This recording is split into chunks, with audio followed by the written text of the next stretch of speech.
quwwata illa billahil aliyyil azim. Amma ba'du.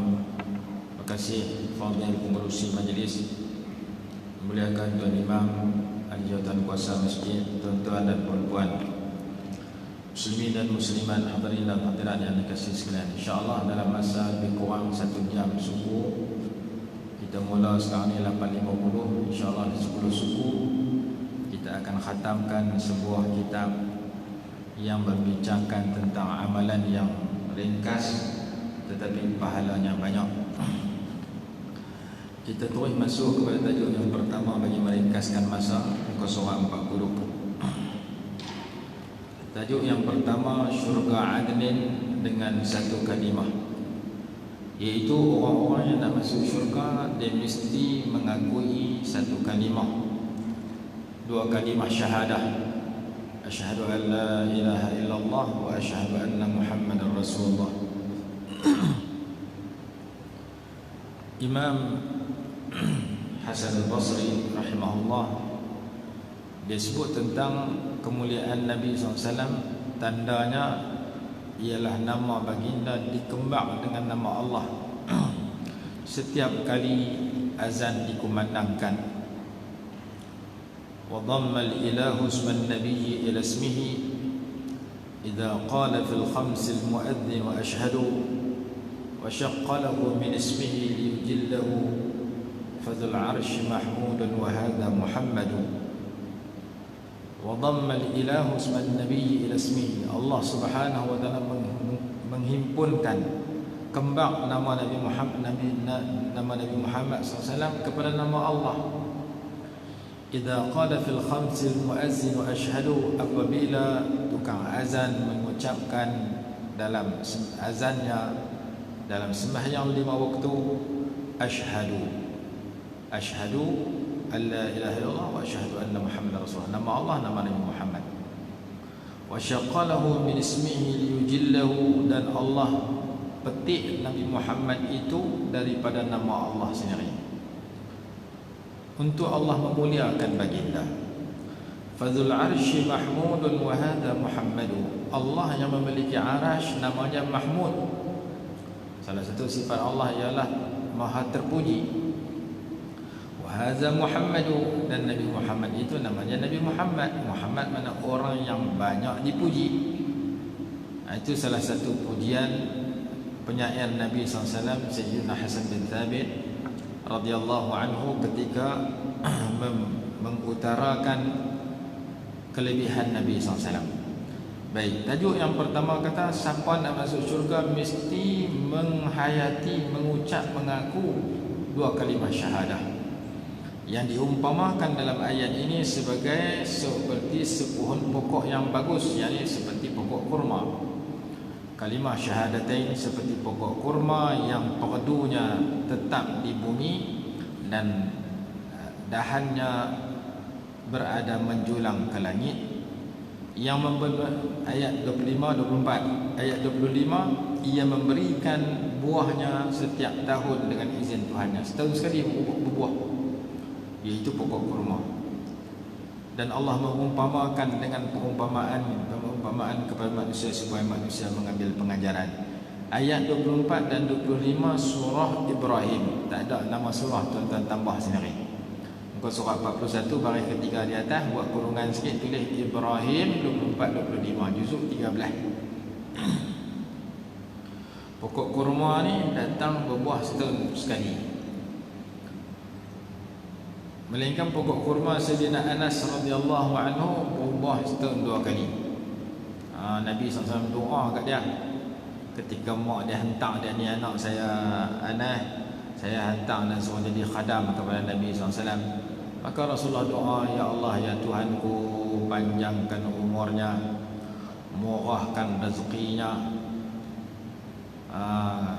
Rasulullah doa supaya panjang umur, murah rezeki, dan masukkan dia ke dalam syurga. Akhirnya umur dia panjang, dia mati umur 100 tahun lebih. Panjangkan umurnya, banyakkan anaknya, murahkan rezekinya, masukkan dia ke dalam syurga. 4 doa Rasulullah bagi dia. Yang pertama panjang umur, umur dia 100 tahun lebih. Yang kedua banyakkan anak, anak dia 100 orang lebih. Hak dia tanam dengan tangan dia, anak dia mati dulu, dia masuk dalam kubur lebih daripada 100 orang. Yang ketiga murahkan rezekinya. Dia kata pokok kurma orang lain setahun sekali berbuah, pokok kurma saya setahun 2 kali berbuah. Dan saya mengharapkan yang keempat. Yang keempat masukkan dia ke dalam syurga. Itu kisah Sayyidina Anas bin Malik radhiyallahu anhu yang Allah Ta'ala bagi luar biasa kepada dia. Dan Sayyidina Anas ni juga dia pernah simpan sapu tangan Nabi SAW. Kain tola kecil yang Rasulullah pernah guna.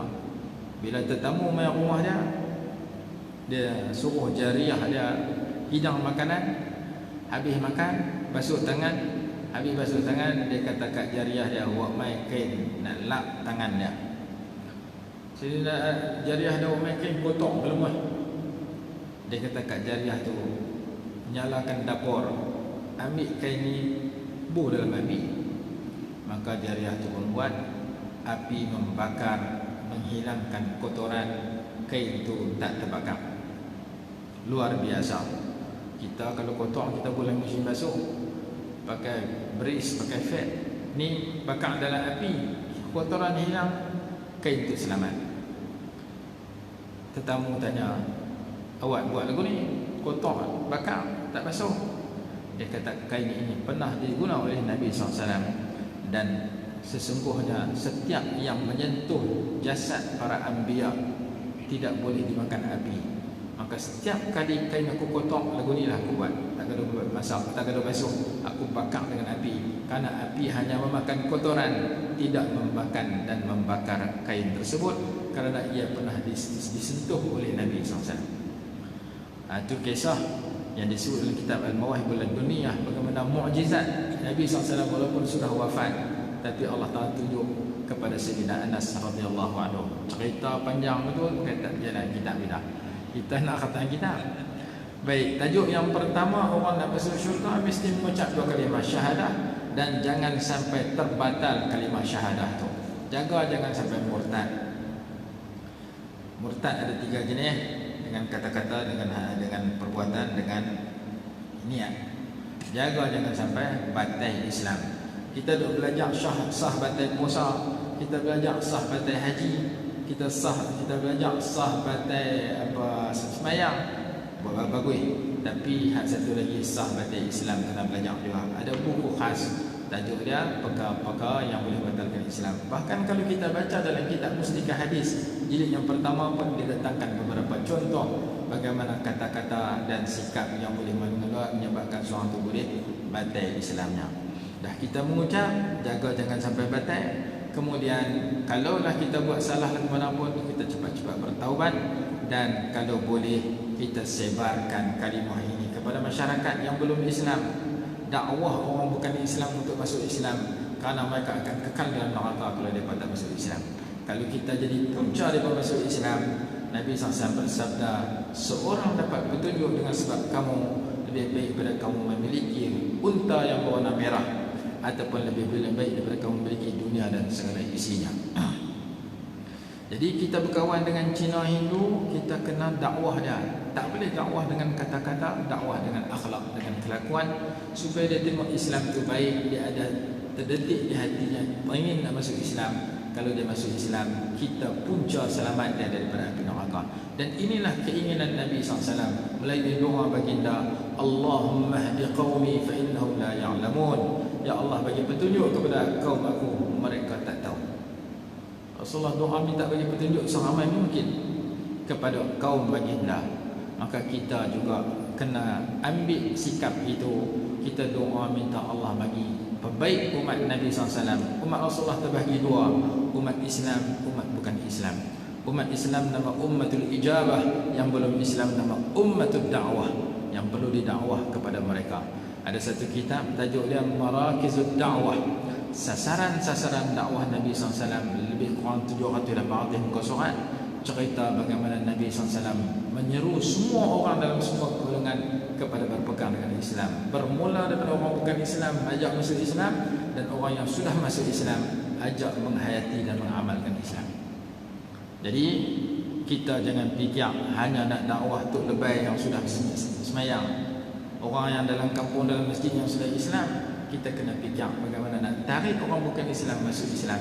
Cara tarik itu dua. Yang pertama dengan kata-kata, yang kedua dengan akhlak.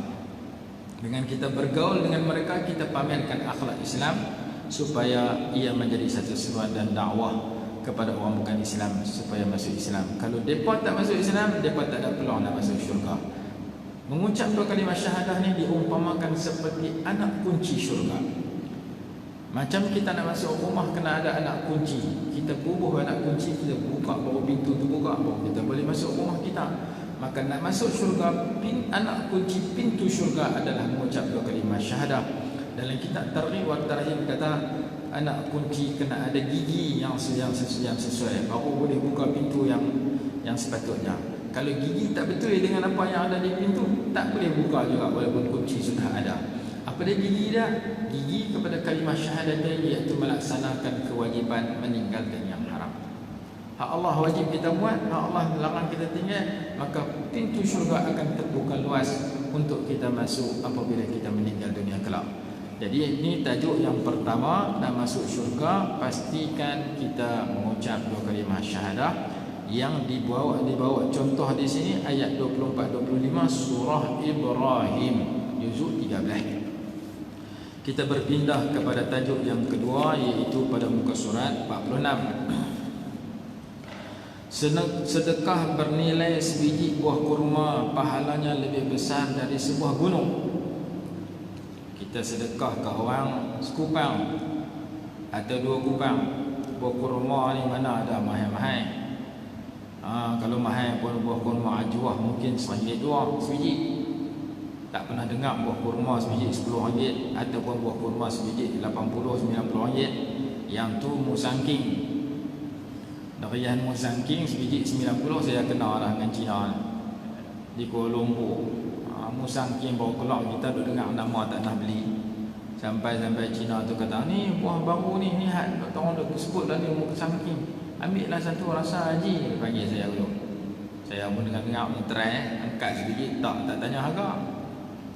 Tak dia kata oh 2 kilo bayar 90 sudah. Terkejut saya. Pasal apa 90? Dia kata sekilo 45. 2 kilo 90. Itulah kali pertama dan terakhir saya beli durian mahal. Itu tak beli dah mahal. Orang belanja boleh. Buah durian sendiri 10, 90, 80. Buah apa kurma tak sampai. Kita derma kepada orang hanya senilai sebiji buah kurma, senilai sekupang atau 5 kupang atau RM1, pahalanya seperti gunung jerai, pahalanya seperti sebuah gunung. Dalilnya firman Allah dalam surah Al-Baqarah ayat 276, yamhaqullahu riba wa yurbis sadaqat. Allah musnahkan riba, Allah suburkan sedekah. Riba dari segi zahir untung, bagi orang hutang 100 minta balik 120, RM20 untung, nama dia riba. Tapi dia sebenarnya musnah, hancur. Allah akan hilangkan kebaikan pada muamalah cara riba. Sedekah rugi, kue kurang. Ada RM1 sedekah sekupang tinggal 9 kupang. Ada RM10 sedekah RM1 tinggal RM9. Hak berkurang itu sebenarnya bertambah, hak bertambah itu sebenarnya berkurang. Kerana hak bertambah itu bercanggah dengan kehendak Allah. Bertambah pada riba Allah tak suka, berkurang pada sedekah Allah suka. Maka Allah sebut sedekah semakin subur, riba semakin hancur. Ayat dalam surah Al-Baqarah, yamhaqullahu riba wa yurbis sadaqat. Maka ni kelebihan sedekah. Kita sedekah senilai sebiji buah kurma. Syarat nak bagi sedekah itu subur, bertambah kebaikan, sumber cara dapat duit untuk sedekah itu cara yang baik, cara yang betul, cara yang dibenak oleh syarak. Bukan kita sedekah dengan duit haram, kita terima rasuah, kita sedekah tak jadi. Kita ikan nombor ekor, kita dapat duit, kita sedekah tak jadi. Duit zakat tak dikeluarkan, kita sedekah tak jadi. Kita curi orang, kita sedekah. Kita jiran kita tak ada rumah, kita ambil buah pelam dia, pergi sedekah di masjid. Nah, makan buah pelam sedekah. Ambil mana? Curi hak jiran. Tak jadi. Mesti kita dapat cara halal, kita kerja cara halal, daripada duit halal tu kita sedekah, Allah gandakan sehingga menjadi sebuah gunung. Kita tengok hadis dia muka surat 46. Barang siapa bersedekah senilai 1 biji buah kurma dari sumber pekerjaan yang baik, cara dapat duit daripada kerja yang halal, kerana Allah hanya menerima hal-hal yang baik, Allah tak terima yang tak elok, maka dia akan menerima sedekah itu dengan tangan kanannya. Ini perumpamaan kata ulama kita.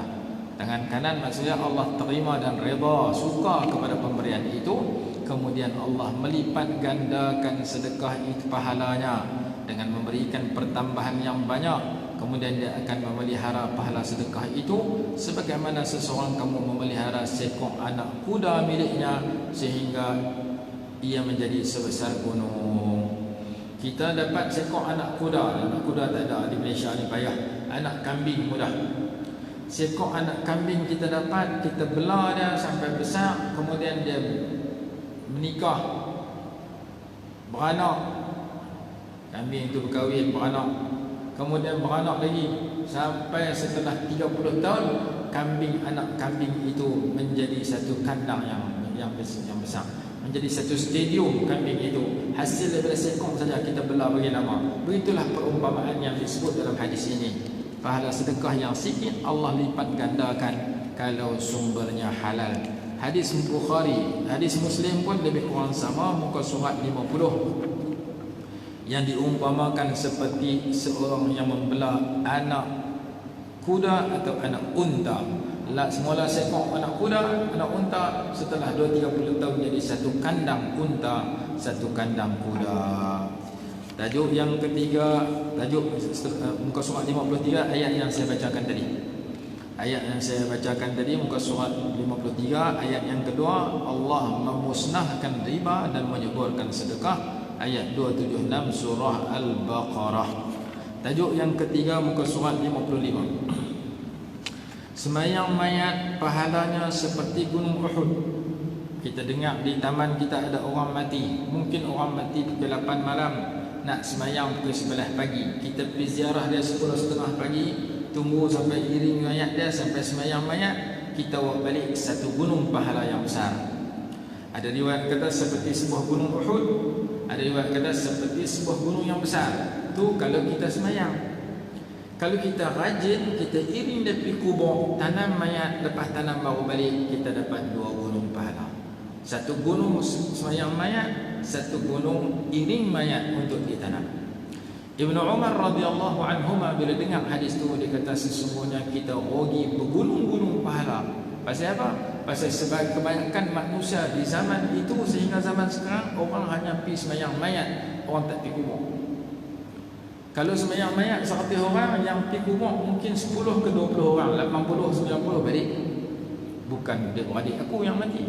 Kalau mati itu pak aku pergi kubur. Ni pak orang, aku pergi kedai kopi, boleh minum kopi. Ada orang keluar masjid pergi kubur, ada orang keluar masjid pergi kedai. Kena bihun sup dia balik, kena kenyang kan. Daripada pergi kubur. Kubur pula jauh, Laguna ni kubur tahun saya tak tahu. Kalau kubur tepi masjid, sudah senang dapat pahala bergunung-gunung, khususnya di kampung-kampung. Kalau kita ada adik-beradik di kampung meninggal, kita balik semayang mayat, lepas tu orang usung mayat buat pergi kubur. Kubur kemar dengan masjid, kita hanya melangkah beberapa tapak untuk mendapat 2 gunung pahala.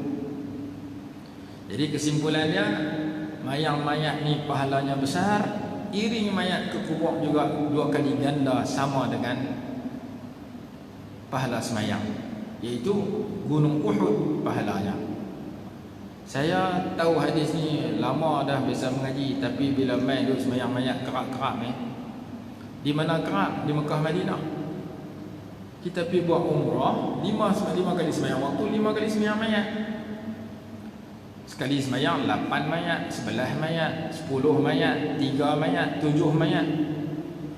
Untuk bila umum, as-salatu ala al-amwat yarhamkumullah. Mai kita pegang semayang kepada mayat yang begitu ramai ini. Amwat mana ramai? 3 orang kata. Semoga Allah merahmati kamu. Hari mula semayang, hari kedua semayang, 2-3 hari tak larat semayang. Bagi salam, macam nak belah balik. Tok Arab tarik baju saya. Hang nak pergi mana? Nak balik hotel. Hang tak tahu kata semayang mayat ni pahala satu gunung Uhud. Kalau kita semayang 7 orang 7 gunung, kita dapat pahala. Oh, tahu biasa dengar. Tu lari apa? mayanglah saya sampai hari ni. Baru Tok Arab tertengok puasa. Rugi tak semayang mayat. Kenapa? Kerana satu mayat kita semayang satu gunung. Dua mayat dua gunung. Maka pahala semayang mayat ni amat besar. Kalau orang tahu, orang akan usaha supaya boleh semayang mayat dan boleh iring ke mayat ke kubur untuk dapat dua gunung, sama ada dua gunung Uhud atau dua gunung yang besar. Hadis riwayat Bukhari, Muslim, Abi Dawud, Tirmizi, Ibnu Majah, Nasa'i. 6 ulama hadis semua riwayat sedemikian. Kita tengok hadis dia. Muka surat 55. Barang siapa mengiringi jenazah seorang Muslim dengan penuh keimanan dan keikhlasan, dia sentiasa bersama jenazah itu sampai disembahyangkan dan selesai dikuburkan. Ini dia buat dua-dua sekali. Maka ia pulang dengan membawa pahala 2 qirat. Setiap satu qirat seperti gunung Uhud. Sementara itu orang yang menyembahyangkan mayat kemudian dia balik ke rumah sebelum dikuburkan, maka ia membawa 1 qirat. Hadis Bukhari. Hadis Muslim muka surat 57. Barang siapa menyaksikan jenazah sehingga disembahyangkan, maka ia memperolehi 1 qirat pahala. Barang siapa menyaksikan sehingga dikubumikan, maka ia memperolehi 2 qirat pahala. Sahabat bertanya, apa itu 2 qirat? Baginda SAW menjawab, seperti 2 gunung yang besar. Sekali sembahyang mayat pahala macam gunung Jerai. 2 pi kubur sampai tanam 2 gunung Jerai, 2 gunung yang besar. Bila dengar hadis itu, seorang sahabat kata, muka surat 58 bawah sekali, setelah mendengar riwayat hadis ini, Ibnu Umar radhiyallahu anhu berkata, sesungguhnya kita telah rugi bergunung-gunung pahala sebab kita balik lepas sembahyang mayat tanpa iring mayat ke kubur. Banyak hang buat lagu tu. Mayang mayat 100, api tak sampai 20%, 80% lagi balik. Jadi kita boleh amalkan kalau kita nak pahala yang banyak. Khususnya kubur itu berkembang dengan masjid. Kalau jalan jauh. Kalau kubur Laguna ni belah mana ni? Belakang ni.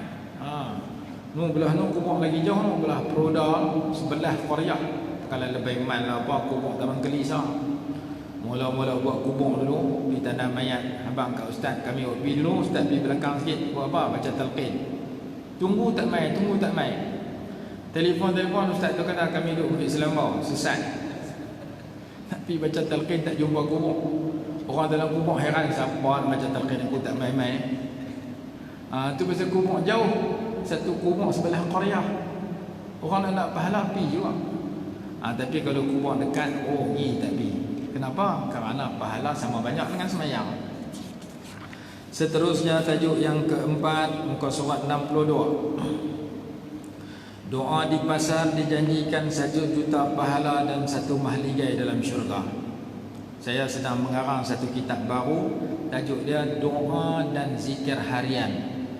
Saya target 3 hari selesai. Saya dah buat 1 hari 90%. Hari ni saya habis mengajar ni, saya nak terjemah pula 1 hari. Esok penutup. Hari lusa boleh cetak terus. Tajuk dia amalan harian. Bagi tidur sampai tidur. Doa harian. Doa tidur, doa keluar rumah, doa makan, doa pakai pakaian, doa tanggal pakaian, doa masuk rumah, doa naik kereta, doa pergi pasar. Saya nak buat tu. Kenapa? Doa pasar ni pahala besar. Siapa boleh baca doa ini di pasar, Allah bagi 1 juta pahala. Ini hadis depan mata kita. Kita tengok hadis dia. Barang siapa yang masuk ke dalam pasar. Apa dia pasar? Tempat orang berjual beli. Sama ada pasar minggu, pasar seharian, pasar tani, pasar malam, market ikan, supermarket, minimarket, tak kira. Yang penting tempat orang jual beli, nama dia pasar. Masuk saja baca doa ni. Kita masuk apa supermarket apa, baca. Langkah masuk baca, baru beli pikir nak beli barang. Kita pergi market ikan, sebelum kita beli ikan, baca dulu. Ada rawi hadis, dia hanya pergi ke pasar untuk baca doa, lepas tu dia balik. Pasal apa kamu tak beli apa? Aku hanya nak dapat pahala saja. Pahala baca doa di pasar. Barang siapa masuk ke dalam pasar, maka ia membaca La ilaha illallah wahdahu la syarikalah, lahul mulku wa lahul hamdu yuhyi wa yumit. Pagi tadi baru kita baca lepas mayang subuh. Semua pakat baca doa ni. Doanya kita dah hafal semua tadi nak baca cuma kita nak tambah sikit. Ni tak ada apa tadi. Wa huwa hayyul la yamut. Tu nak kena tambah. Tu tak ada doa lepas tu. Sambungan dia ada juga kita hafal lah. Biyadihil khair wa huwa ala kulli syai'in qadir. Panjang tu doa dia, tak sampai seminit. Sesiapa yang membaca doa ini di sebarang pasar, nescaya Allah menulis baginya 1 juta pahala, dan Allah hapuskan daripadanya 1 juta dosa, dan Allah mengangkat baginya 1 juta darjat, dan Allah membina sebuah mahliga yang besar di dalam syurga. 4 kelebihan yang Allah bagi kepada orang yang boleh baca doa di pasar. Nombor 1, dapat pahala sebanyak 1 juta. Sebab itu nama kitab ni pahala berjuta, sesuai dengan tajuk ni. Dan nama kitab ni pahala seperti bukit, seperti hadis-hadis yang lepas, bab bukit Uhud dan sebagainya. Di luar ni gambar bukit Uhud, orang tak pernah pergi Mekah tak tahu. Orang pergi Mekah Madinah tahu ni gambar bukit Uhud. Saya buh gambar bukit Uhud. Saya tanya Tok Guru besar, bukit Uhud ni lagu mana? Dia bagi gambar ni. Tok Guru tu nama Syekh Google. Saya cari dalam Google, jumpa gambar ni, saya buh ni. Ni gambar gunung Uhud. Baik. Siapa baca doa masuk pasar, 3 juta kelebihan. Apa makna doa masuk pasar? Tiada Tuhan melainkan hanya Allah yang Maha Esa, tiada sekutu baginya, hanya miliknya segala kerajaan dan hanya tertentu baginya segala pujian. Dialah yang Maha menghidupkan dan Maha mematikan, dan Dia juga yang Maha hidup dan tidak akan mati. Di bawah kekuasaannya sahaja segala kebaikan, dan Dia Maha berkuasa atas segala sesuatu. Tutup kurungan. Tentu doa dia apa habis. Nescaya tu bukan doa dia lah, yang tu sambungan dia. Jadi kenapa kita dapat pahala banyak di pasar? Kerana di pasar tempat orang lalai. Kata muka surat 64 bawah sekali, saya tak terjemah dalam bahasa Arab itu. Kerana pasar tempat orang lalai daripada berzikir, orang sibuk berjual beli, tempat syaitan menguasai manusia, tempat perhimpunan tentera syaitan. Orang yang berzikir di sana, dia memerangi syaitan dan mengalahkan tentera syaitan, maka sepatutnya dia diberikan pahala yang sebegini besar. Ramai orang yang pergi pasar nak cari orang zikir susah. Kita seorang-seorang boleh baca zikir di kalangan ratusan orang yang tak ingat pada Allah. Kita pergi hari ini pekan pasar Sabtu, pekan Sabtu, esok pekan Ahad. Mana kita jumpa orang pusing tasbih tengah pasar, baca Quran tengah pasar, sembahyang sunat tengah pasar. Yang kita duk jumpa orang jual duk kira nak jual bagi laku, orang beli duk kira nak beli murah. Akhirnya yang ada tawar-menawar di kalangan mereka. Kita boleh baca zikir di kalangan orang tak zikir, pahalanya besar. Kalau baca zikir di masjid, ramai pakai zikir. Di pasar, sikit yang zikir. Sebab itu pahalanya banyak. Tajuk yang kelima, muka surat 65. Ibadat satu malam lebih baik daripada 30,000 malam, iaitu malam Lailatul Qadar. Quran kata khairun min alfi syahr, lebih baik dari 1000 bulan.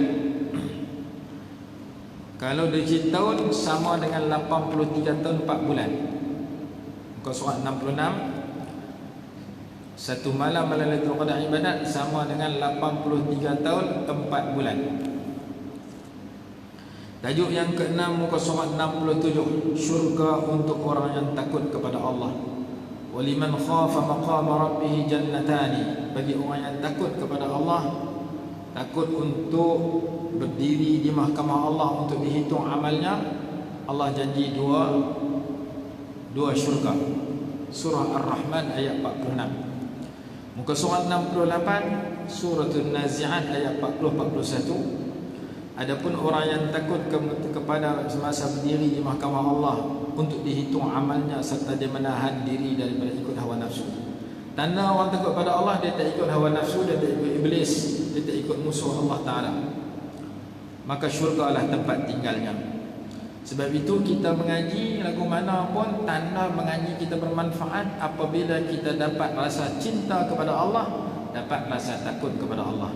Bila kita cinta pada Allah, kita banyak berzikir kepada Allah. Bila kita takut pada Allah, kita kawal diri kita daripada buat dosa.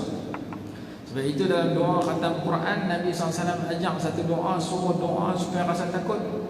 Allahumma qasim lana min khasyatika ma tahulu bihi bainana wa baina ma'asika. Ya Allah, bahagikan kepada kami rasa takut kepada Engkau yang menghalang kami daripada buat dosa maksiat kepada Engkau. Kalau tak takut, dia akan buat dosa, buat maksiat. Dalam hadis kata, Ra'sul hikmati makhafatullah. Ketua segala kebijaksanaan itu takut pada Allah. Tanda orang tu bijak, dia takut pada Allah. Tanda orang tu bodoh, dia tak takut pada Allah. Maka kita kenal diri kita duduk belah mana. Kalau kita suka buat benda yang terlarang, maksudnya tak takut, kita orang yang bodoh. Kalau kita boleh kawal diri kita daripada buat dosa, kita orang yang pintar dan bijak. Imam Malik rahimahullah berjumpa Imam Syafi'i. Imam Syafi'i mula-mula masuk dan mengaji ke Imam Malik. Imam Syafi'i kata, inni ra'aitu fika nuran fala tutfi'hu bil ma'siyati. Wahai budak, aku lihat pada dirimu ada cahaya, jangan kau padam cahaya itu dengan buat dosa. Ni memadam cahaya kelebihan, cahaya petunjuk, nurul ilmi, cahaya ilmu, cahaya amal. Maka nak jadi orang tak buat dosa, kena ada rasa takut kepada Allah, supaya di mana-mana tempat dan masa dia tak buat dosa. Kalau dia terlanjur buat dosa, dia cepat-cepat segera sedar dan bertaubat. Itu sifat orang yang dijanjikan syurga dalam ayat yang kita baca. Kita berpindah kepada surat 72. Tajuk yang ketujuh, menghidupkan satu nyawa umpama menghidupkan seluruh manusia. Membunuh seorang manusia macam membunuh seluruh manusia. Dalilnya ayat 32 surah Al-Maidah. Man qatala nafsan bighairi nafsin aw fasadin fil ardi faka'annama qatala an-nasa jami'a wa man ahyaha faka'annama ahya an-nasa jami'a. Bunuh seorang macam bunuh semua orang. Menghidupkan seorang macam menghidupkan semua orang. Apabila ayat ini turun, sahabat rakam dalam ingatan mereka. Maka berlaku satu kisah, Sayyidina Uthman radhiyallahu anhu dikepung oleh musuh nak dibunuh. Abu Hurairah radhiyallahu anhu masuk jumpa Sayyidina Uthman nak tolong. Wahai Amirul Mukminin, saya mai nak tolong kamu. Siapa nak bunuh kamu, saya tahan, saya bunuh dia balik. Saya yang penting kamu selamat. Kata Sayyidina Uthman radhiyallahu anhu, wahai Abu Hurairah, kamu mau tak bunuh orang dengan bunuh aku sekali? Tak mau. Takkan kamu tak tahu ayat Quran kata membunuh seorang Muslim macam membunuh seluruh manusia. Kamu bunuh musuh yang nak bunuh aku, dia tu macam kamu bunuh semua manusia termasuk aku. Tahu? Kalau tahu pergi balik, tak sah bela aku, tak sah bunuh siapa. Maka Sayyidina Abu Hurairah pun keluar balik rumah. Tak jadi nak bela Sayyidina Uthman, kerana Sayyidina Uthman tak mau dibela oleh sesiapa. Sayyidina Uthman radhiyallahu anhu, hari dia nak meninggal, dia puasa. Setengah-tengah puasa, dia tertidur, mimpi jumpa Nabi SAW. Rasulullah tanya dia dua soalan, dua pilihan. Wahai Uthman, kalau kamu mau bantuan, kami hantar bantuan. Mau tak pertolongan untuk membela kamu? Kalau nak pertolongan, kami hantar. Kalau kamu tak mau pertolongan dihantar, kamu nak diberi pilihan yang kedua, iaitu berbuka puasa dengan aku di dalam syurga. Kamu nak pilih yang mana? Sayyidina Uthman jawab, saya pilih yang kedua. Saya nak buka puasa dengan Rasulullah dalam syurga. Akhirnya dia pun terjaga daripada mimpi. Musuh masuk daripada bumbung, terjun, tikam dia mati tengah baca Quran, tengah puasa. Darah dia tumpah atas Quran, dia mati tengah puasa, dan dia berpeluang buka puasa dalam syurga bersama Nabi SAW. Itu kisah Sayyidina Uthman. Dan kisah tadi saya dialog antara Sayyidina Uthman dengan Sayyidina Abu Hurairah radhiyallahu anhu ada pada muka surat 73, 74. Tuan-tuan boleh baca sendiri. Tajuk yang ke-8, muka surat 75. Gunung-gunung dosa ditukar kepada gunung-gunung pahala. Dulu masa zaman muda kita, mungkin kita pernah buat dosa. Mungkin banyak, tinggal banyak dengan sikitnya. Tang dosa kita pernah buat, kerana kita orang biasa. Sekarang kita dah tua, kita nak bertaubat, dan kita mengharapkan dosa kita yang banyak lepas perang Jepun dulu ni ditukar jadi pahala. Kalau dosa kita satu gunung jerai, tukar satu pahala satu gunung jerai. 3 gunung tukar 3 gunung pahala. Macam mana nak buat? Isi hidup kita yang berbaki dengan 3 amalan besar. Satu, rajin bertaubat. Yang kedua, rajin meningkatkan keimanan, hadir ke program-program majlis-majlis amalan-amalan yang menambah iman. Pergi mengaji, pergi masjid, bayang tahajud, baca Quran. Yang ketiga, rajin memelihara amal yang saleh. Siapa isi hidup dia dengan tiga perkara ini, Allah akan tukar segala dosanya yang lalu kepada pahala yang banyak. Dalilnya ayat 70 surah Al-Furqan, muka surat 76.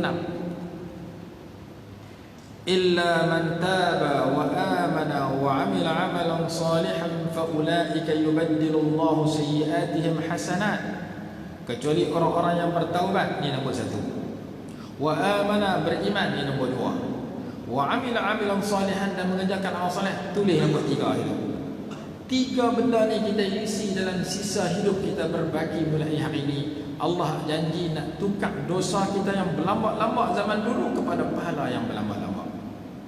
Ayat 70 surah Al-Furqan. Kita berpindah kepada tajuk ke-9 muka surat 79. Satu pahala digandakan 10, digandakan 700, digandakan tidak terhitung. Ada amalan yang pahala buat satu dapat 10, seperti baca Quran satu huruf 10 pahala.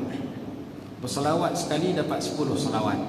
Ada amalan yang dapat 70 kali ganda, seperti fardu di bulan Ramadan satu lebih daripada 70 fardu di luar Ramadan. Satu sunat bulan Ramadan lebih daripada 70 sunat bulan Ramadan, bulan luar Ramadan. Dan bulan biasa bukan bulan Ramadan, bandingan fardu dengan sunat 70.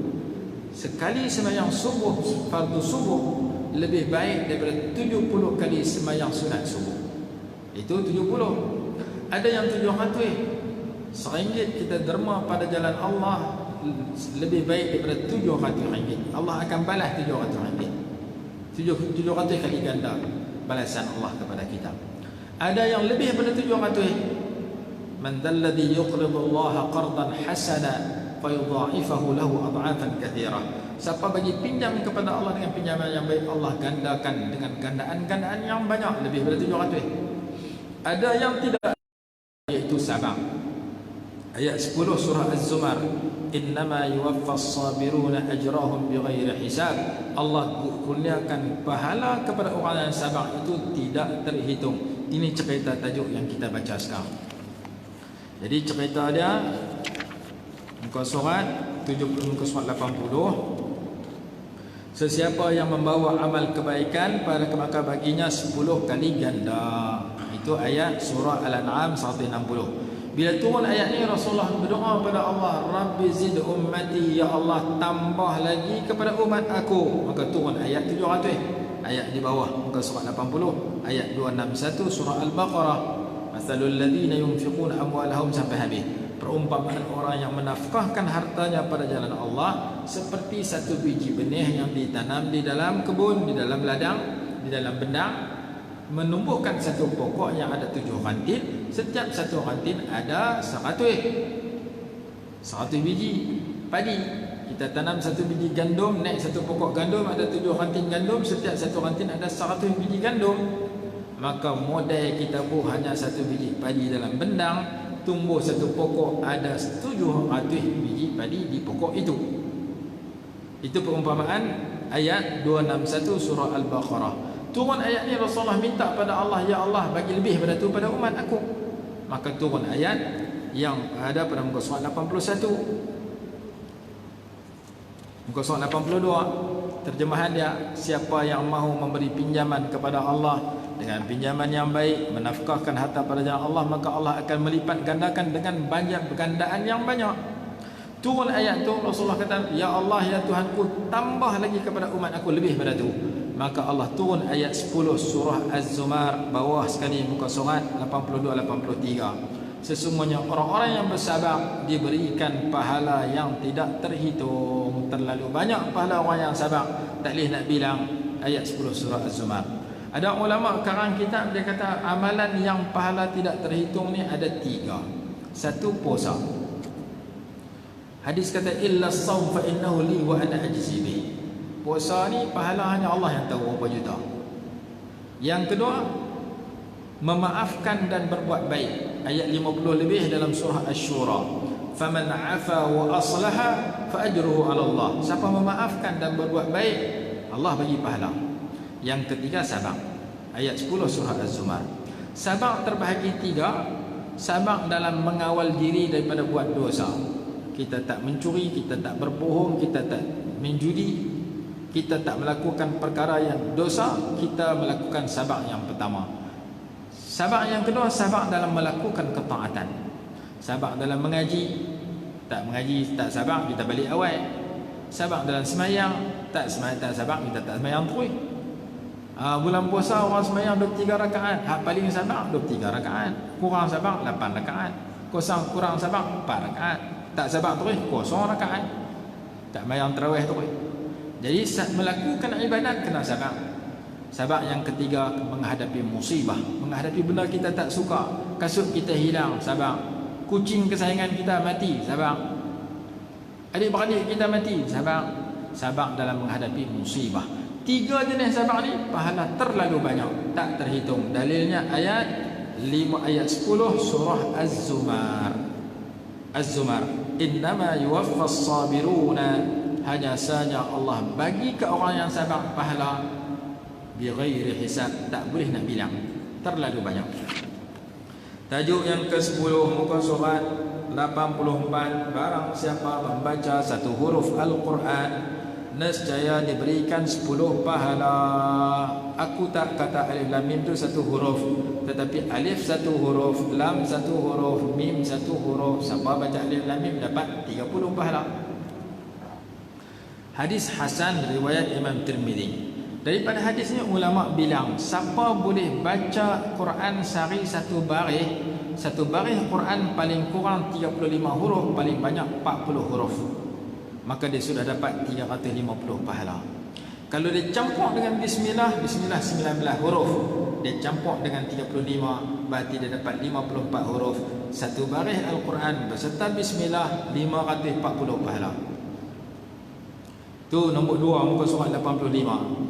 Nombor 3, kalau boleh baca sehari 3 baris beserta bismillah paling kurang 124 huruf, pahalanya 1240 pahala. Baca bismillah, baca 3 baris Quran, pahala 1000 lebih. Baca 5 baris 1940 pahala, dekat 2000 pahala 5 baris. Satu muka 15 baris. Baca satu muka surat 86 dapat 5540 pahala. Sebulan 163,000 pahala 200. Kalau baca sehari semuka selama sebulan. Nak khatam Quran tak boleh khatam dalam masa setahun. Kalau baca sehari semuka hanya dan 18 juzuk, hampir 2 juta pahala. Sehari semuka sampai surah Al-Furqan habis setahun, 12 bulan. Separuh Al-Quran, separuh lebih sikit. Nak khatam kena setahun lebih, dekat 2 tahun. Walaupun tak khatam, hampir 2 juta pahala ada depan mata kita. Jadi pahala baca Quran ni begitu banyak, kita kena baca. Oh tak dan baca, tunggu bulan puasa baru baca. Pasal apa? Baca WhatsApp. Kalau baca WhatsApp tak dan baca Quran. Kalau kita tak dan baca, masih ada peluang kita nak dapat kelebihan daripada Quran, iaitu mendengar.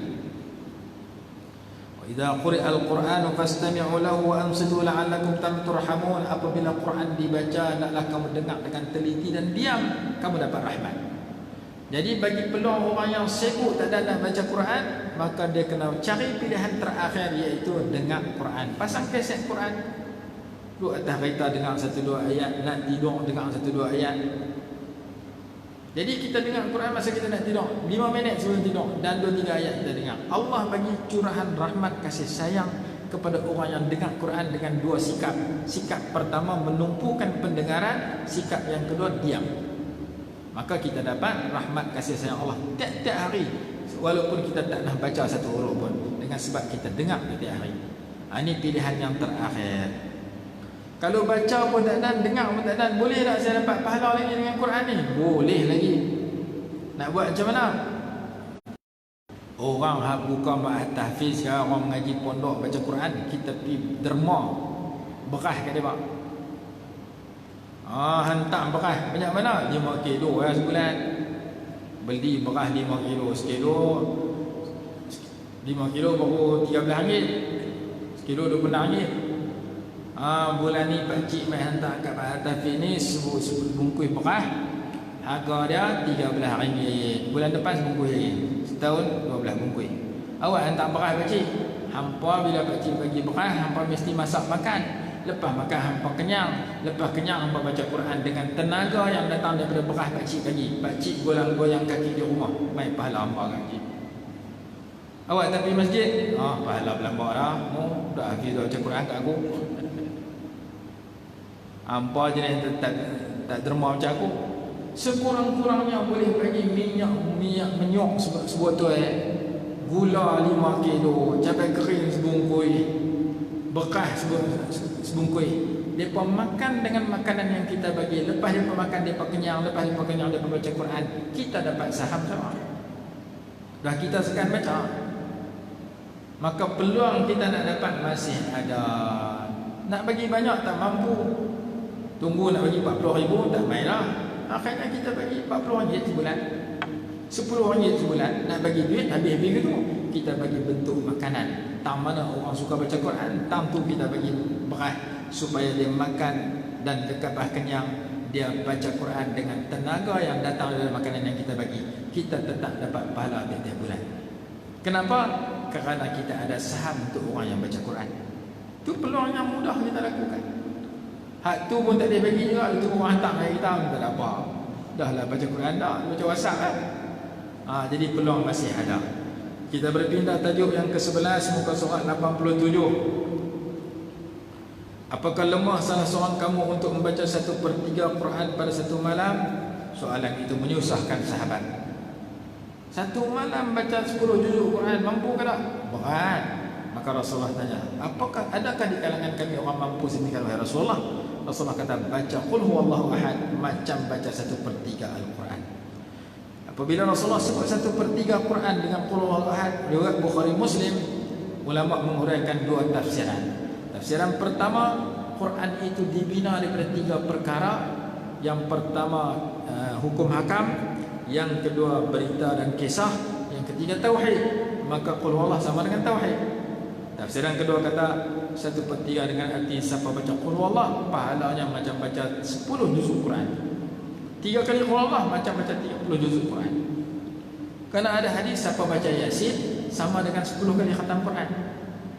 Yang tak ada surah Yasin padanya, sekali baca Yasin pahala 10 kali khatam Quran. Kalau tak silap hadis Imam Tirmizi. Maka baca qul huwallahu sama dengan 1/3. Baca qul ya sama dengan 1/4. Ada hadis sebut sedemikian. Imam Bajuri rahimahullah sebut dalam kitab Hasyiah Bajuri dalam bab sembahyang duha, dia kata barang siapa sembahyang duha baca rakaat pertama qul ya, rakaat kedua qul huwallahu sama dengan membaca Quran 17 juzuk setengah. Sama dengan baca rakaat pertama qul ya sama dengan 1/4 Al-Quran, sama dengan 7 juzuk setengah. Rakaat kedua baca qul huwallahu sama dengan 1/3 Quran, sama dengan 10 juzuk. Besarnya fadilat orang baca qul huwallahu ahad. Baik, kita berpindah kepada tajuk yang ke-12, muka surat 90. Ganjaran pahala sebanyak bilangan orang beriman. Siapa minta Allah ampun dosa orang beriman lelaki dan perempuan, Allah bagi pahala sebanyak bilangan mereka. Berapa ramai orang beriman seluruh dunia tak tahu, Allah yang tahu. Baca dia ringkas saja, muka surat 91 atas sekali. Allahumma ghfir lil mu'minina wal mu'minat. Ya Allah, ampunkan dosa orang-orang yang beriman lelaki dan perempuan. Maka Allah bagi pahala sebanyak bilangan itu. Dalilnya hadis muka surat 90, barang siapa memohon keampunan kepada mukminin dan mukminat, nescaya Allah tulis baginya setiap bilangan seorang mukmin dan mukminah itu satu pahala. Kalau 1 bilion mukmin, 1 bilion mukminah, 2 bilion pahala kita dapat. Hanya kita doa minta Allah ampunkan dosa mereka, dan kita memang doa amin doa itu ketika khutbah Jumaat. Allahumma ighfir lil muslimin wal muslimat wal mu'minin wal mu'minat al ahya'i minhum wal amwat. Kita amin, kita dapat pahala sebanyak bilangan itu. Itu satu cara baca yang ringkas, muka surat 91. Hak panjang sikit bawah dia, Rabbi ighfirli wa liwalidayya wa lil muslimin wal muslimat wal mu'minin wal mu'minat. ampunkan dosaku, ampunkan dosa mak ayahku, ampunkan dosa muslimin muslimat, mukminin mukminat. Cara ketiga, muka surat 96 bawah sekali. Astaghfirullah lil mu'minina wal mu'minat. Saya minta Allah ampun dosa orang beriman lelaki dan perempuan. Siapa baca sehari 27 kali, Allah murahkan rezekinya, Allah mustajabkan doanya. Hadis pada muka surat 95 bawah sekali. Terjemahan di muka surat 96 atas sekali. Barang siapa memohon keampunan kepada Allah untuk kaum mukminin lelaki dan perempuan sebanyak 27 kali setiap hari, nescaya dia termasuk di kalangan orang-orang yang mustajab doa dan murah rezeki. Doa mustajab, murah rezeki. Syarat dia sehari 27 kali baca. Bacaan dia bawah sekali. Astaghfirullah lil mu'minina wal mu'minat. Astaghfirullah lil mu'minina wal mu'minat. Ulang 27 kali. Ini hadis dalam Jami' As-Saghir. Tajuk ke-13 muka surat 97. Barang siapa baca selepas sembahyang subuh doa ini, Allah bagi 40,000 pahala. Doanya berbunyi, asyhadu an la ilaha illallah wahdahu la syarika lah, ilahan wahidan samada, lam yattakhidh sahibatan wala walada, wa lam yakul lahu kufuwan ahad. Banyak tu saja doanya. Makna dia boleh tengok sendiri, kelebihan dia dapat 40,000 pahala. Tajuk ke-14 muka surat 98. Barang siapa membaca la ilaha illallah wahdahu la syarika lah, lahul mulku wa lahul hamdu wa huwa ala kulli syai'in qadir 100 kali pada setiap hari, nescaya diberikan pahala seperti memerdekakan 10 orang hamba. Ditulis baginya 100 pahala dan dihapuskan daripadanya 100 dosa, dan dia dipelihara daripada syaitan sepanjang hari tersebut sehingga petang.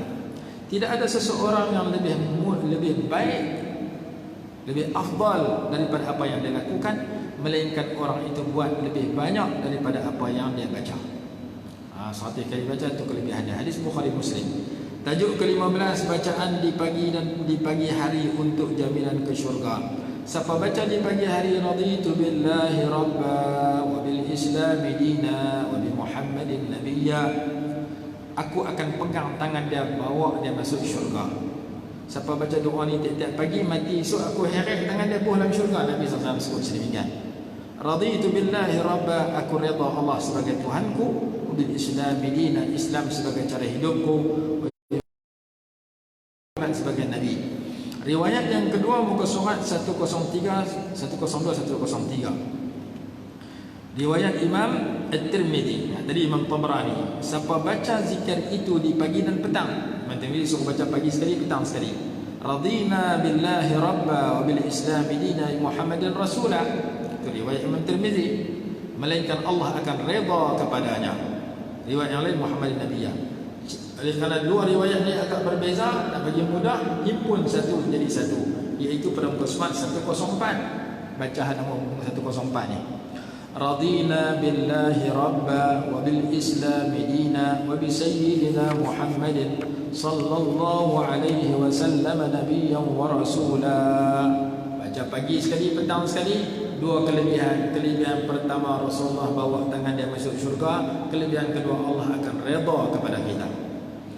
Tajuk yang ke-16 muka surat 104. Zikir 100 kali pahala macam 100 kali pergi haji. Siapa baca subhanallah 100 pagi 100 petang, pahalanya seperti orang yang pergi haji 100 kali. Siapa baca alhamdulillah 100 pagi 100 petang, pahalanya seperti orang yang menyumbangkan 100 ekor kuda pada jalan Allah atau berperang pada jalan Allah 100 kali. Siapa baca la ilaha illallah 100 pagi 100 petang, seperti memerdekakan 100 hamba daripada keturunan Nabi Ismail. Siapa baca Allahu Akbar 100 kali pagi 100 kali petang, tidak ada seseorang yang pahala lebih banyak daripada dia, melainkan orang yang baca lebih banyak daripada itu atau sama banyak dengan dia baca. Jadi hadis Imam Tirmizi ini menyarankan kita baca 400 kali pagi, 400 kali petang. Subhanallah, alhamdulillah, la ilaha illallah, Allahu Akbar. Pahalanya beratus-ratus yang kita baca tersebut. Tajuk yang ke-17 muka surat 110. Salat duha 2 rakaat dianugerahkan 3,600 pahala. Kenapa? Kerana setiap diri kita ada 360 sendi. Setiap sendi itu dituntut kita bersedekah, bayar income tax, bayar cukai. Dan sedekah itu dengan cara banyak, dengan baca subhanallah, dengan buang kotor, buang sampah dalam masjid dan sebagainya. Memadah dengan sembahyang 2 rakaat sunat duha macam kita melakukan semua itu, maka pahalanya 3,600. Ini cerita dia. Muka surat 110. Di pagi hari setiap persendian tulang kalian dikenakan sedekah.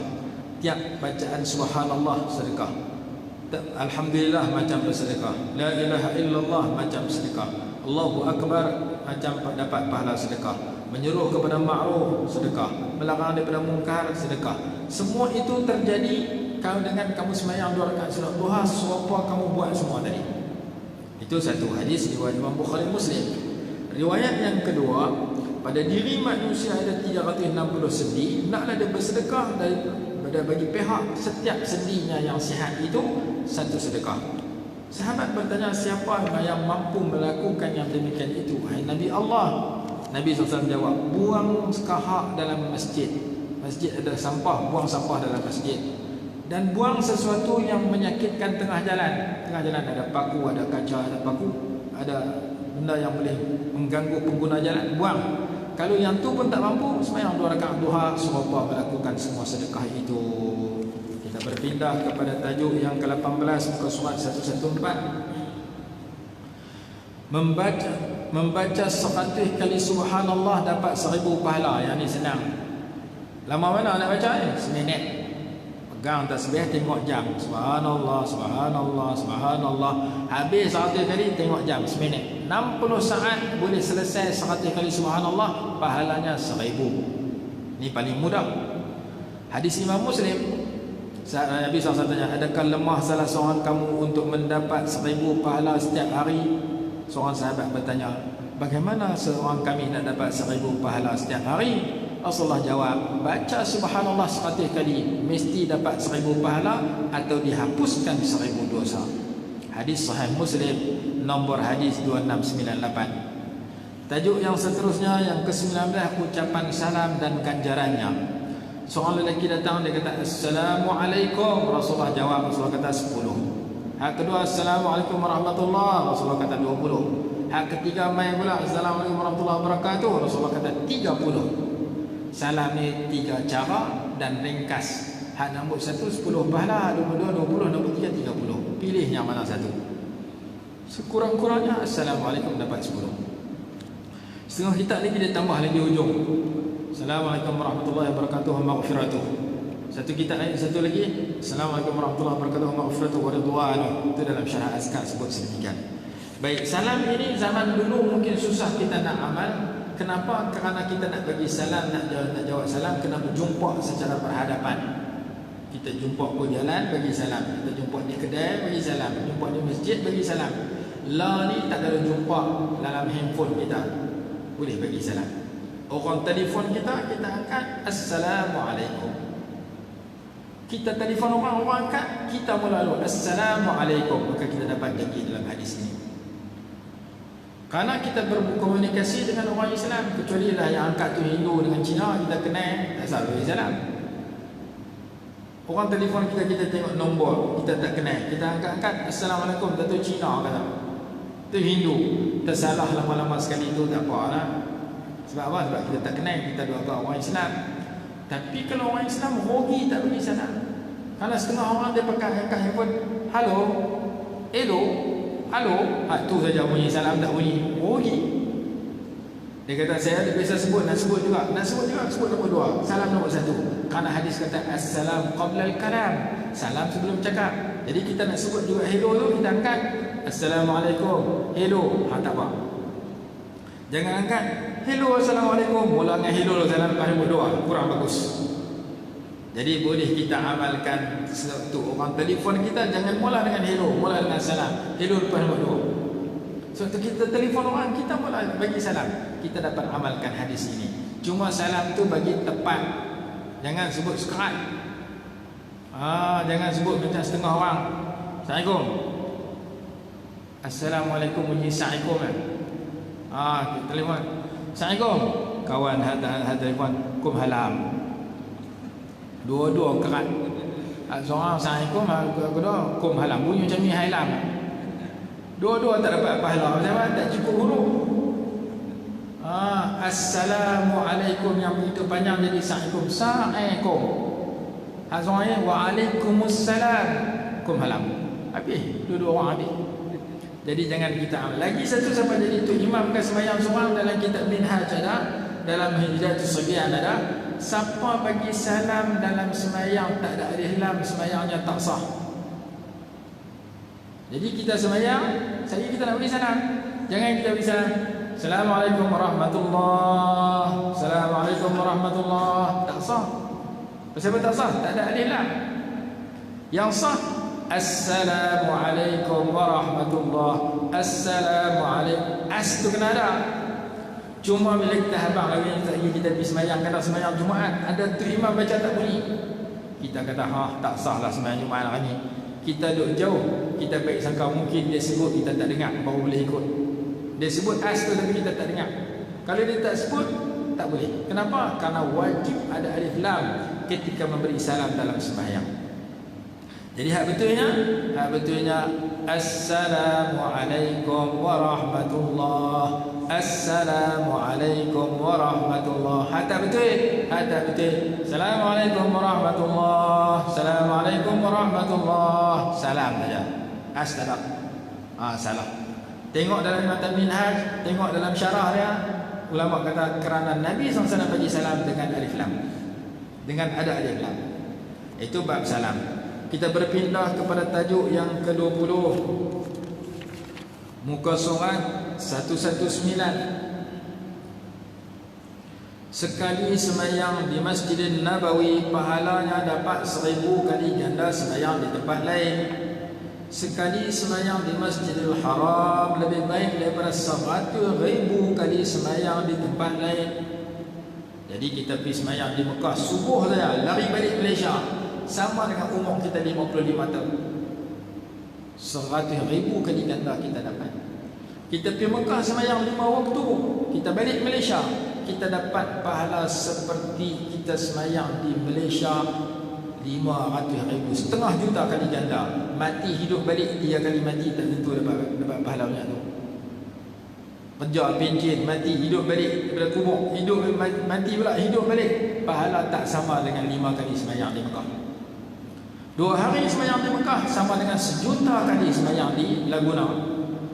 Kenapa? Kerana sekali sembahyang 100,000. Bukan sama banyak, lebih baik. Hadis sebut sedemikian. Maka pahala di Mekah terlalu banyak. Ulama selisih pendapat. Pendapat pertama menyatakan dalam Masjidil Haram sahaja, luar tak dapat. Pendapat kedua kata seluruh tanah suci Mekah. Pendapat kedua lebih kuat. Jadi kita sembahyang di hotel ke mana, pahala 100,000. Yang penting di Mekah.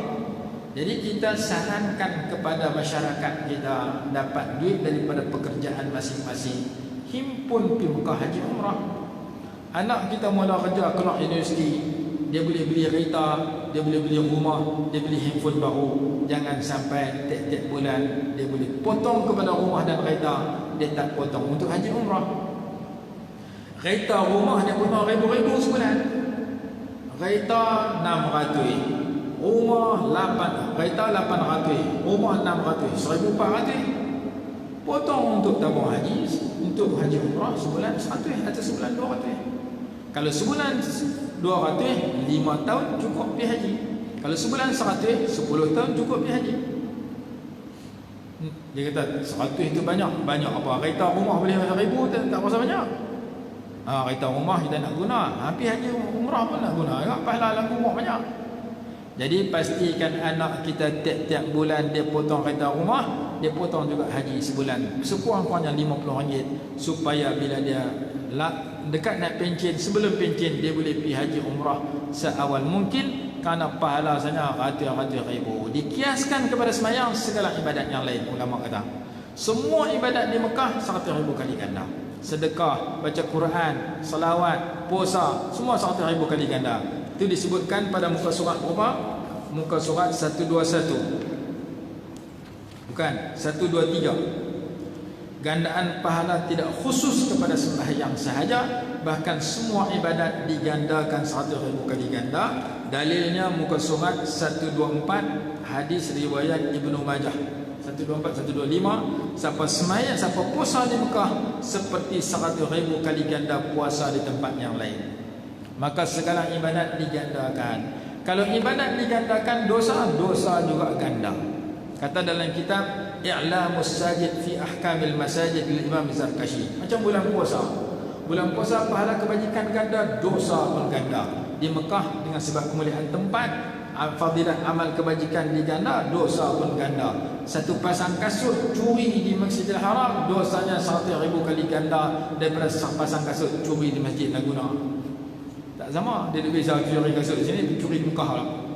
Hak nun 100,000 kali ganda. Dalilnya Allah berfirman, "Wa man yurid fihi bi ilhadin nuziqhu min 'adzabin alim." Ayat dalam surah Al-Hajj kalau tak silap, ada dalam kitab Imam Zarkashi, lil Imam Zarkashi, tajuknya I'lamus Sajid. Tajuk ke-21, solat dengan bersiwak bersugi mendapat 70 kali ganda. Sekali sembahyang dengan bersugi lebih baik daripada 70 kali ganda tanpa bersugi, dan sugi itu mengundang keridhaan Allah Subhanahu wa taala. Dalilnya muka surat 127 bawah sekali. Sugi itu menyucikan mulut dan mengundang keridhaan Allah Subhanahu wa taala, riwayat Imam Bukhari. Tajuk ke-22 muka surat 129, menjawab azan memperoleh syurga dan doa mustajab. Muka surat 130, siapa jawab azan dia ikhlas daripada hatinya, dia masuk syurga. Siapa yang ucap seperti mana ucapan Tok Bilal dengan penuh yakin, dia masuk syurga. Dan muka surat 131, bila kita dengar azan, kita jawab macam mana tukang azan kata, kemudian selesai azan kita berdoa, Allah mustajabkan doa kita. Lepas azan doa mustajab. Dalam kitab Azkar ada hadis riwayat Imam Tirmizi, ad-du'a la yuraddu bainal adhan wal iqamah. Doa tidak akan ditolak antara bang dengan qamat. Maka lepas pada bang kita sembahyang sunat, kita lepas sunat sementara nak qamat kita baca doa. Sebarang doa yang kita ingini baca pada masa itu, karena doa mustajab. Sahabat tanya dalam Sunan Tirmizi, "Ya Rasulullah, nak baca apa?" Ya Rasulullah kata, doa mustajab antara bang dengan qamat. Kalau kami boleh berjumpa waktu bang dengan qamat, kami nak baca doa. Apa bagus doa kami letak di situ? Maka Nabi SAW bersabda, "Sallallahu al-afiyata fid dunya wal akhirah." Minta kepada Allah kesejahteraan di dunia dan di akhirat. Al-afiyah, kesihatan di dunia dan di akhirat.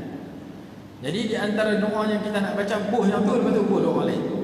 Allahumma inna nas'aluka al-afiyata fid dunya wal akhirah.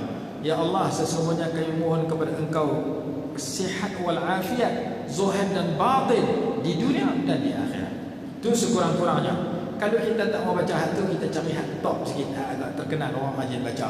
Allahumma inna nas'aluka al-afwa wal afiyata fid din wad dunya wal akhirah. Ya Allah, sesungguhnya kami mohon kepada Engkau kemaafan, kesihatan pada agama, dunia dan akhirat. Baca setiap kali antara bang dengan qamat. Karena Nabi SAW suruh baca itu. Lepas tu ada hajat lain, tambah sendiri. Hajat tu jangan tinggal ketika bang dengan qamat. Dan kadang kita kata bang ni ada tarjih, banyak orang tinggal. Siapa yang jadi Tok Bilal, dia kalau nak pahala lebih, dia buat tarjih. Apa dia tarjih? Dia sebut Allahu Akbar secara nyaring 2 kali. Sebelum dia menyebut asyhadu an la ilaha illallah secara nyaring, dia baca 4 kali secara perlahan. Mula dia perlahan. Allahu Akbar, Allahu Akbar, Allahu Akbar, Allahu Akbar. Sebelum dia nak baca asyhadu an la, dia baca 4 kali. Asyhadu an la ilaha illallah, asyhadu an la ilaha illallah, asyhadu anna Muhammadar Rasulullah, asyhadu anna Muhammadar Rasulullah. Baru dia perlahan, asyhadu an la ilaha illallah sampai habis. Jadi di antara Allahu Akbar yang kedua dengan Allah asyhadu an la ilaha illallah yang pertama tu baca 4 kali yang tu secara perlahan. Yang tu nama tarjih, sunat bagi tiap Tok Bilal.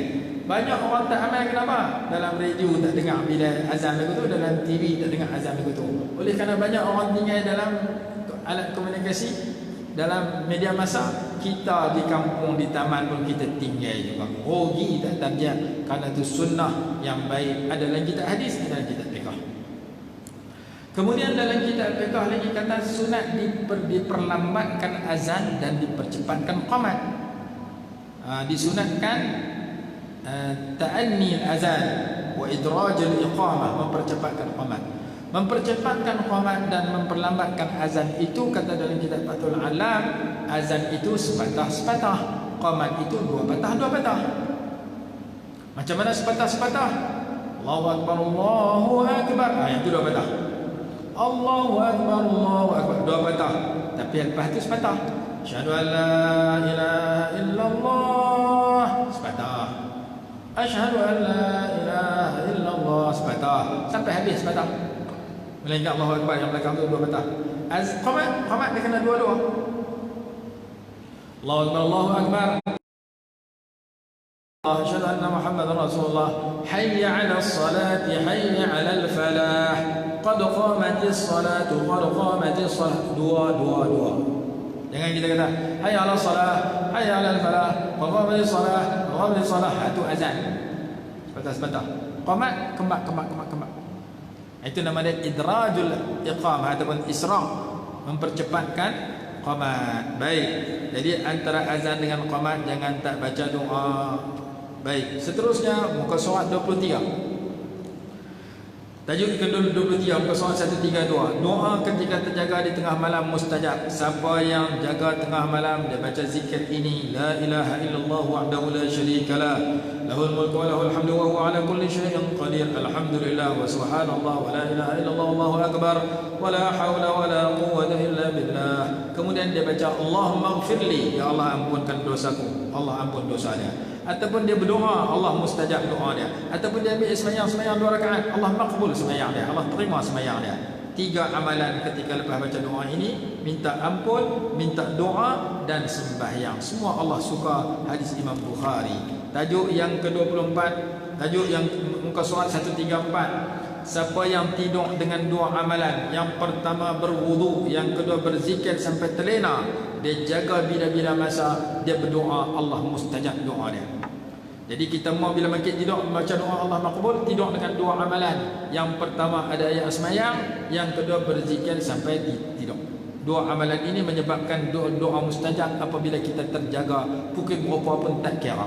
Mungkin kita makin pukul 5, pukul 6, yang penting doa kita Allah makbul kerana kita tidur dengan susah payah. Apa dia susah payah? Wudu dengan zikir. Nak wudu sebelum tidur susah, nak zikir tengah tidur susah juga. Boleh buat 2 tu, makin tidur doa mustajab. Ini hadis depan mata kita, hadis riwayat Imam Tirmizi. Tajuk ke-24, satu doa yang merangkumi seluruh doa dalam Quran dan hadis. Apa dia satu doa? Ya Allah, ya Tuhan kami, sesungguhnya kami mohon kepada Engkau segala permohonan yang telah dipohon oleh Nabi besar Muhammad SAW.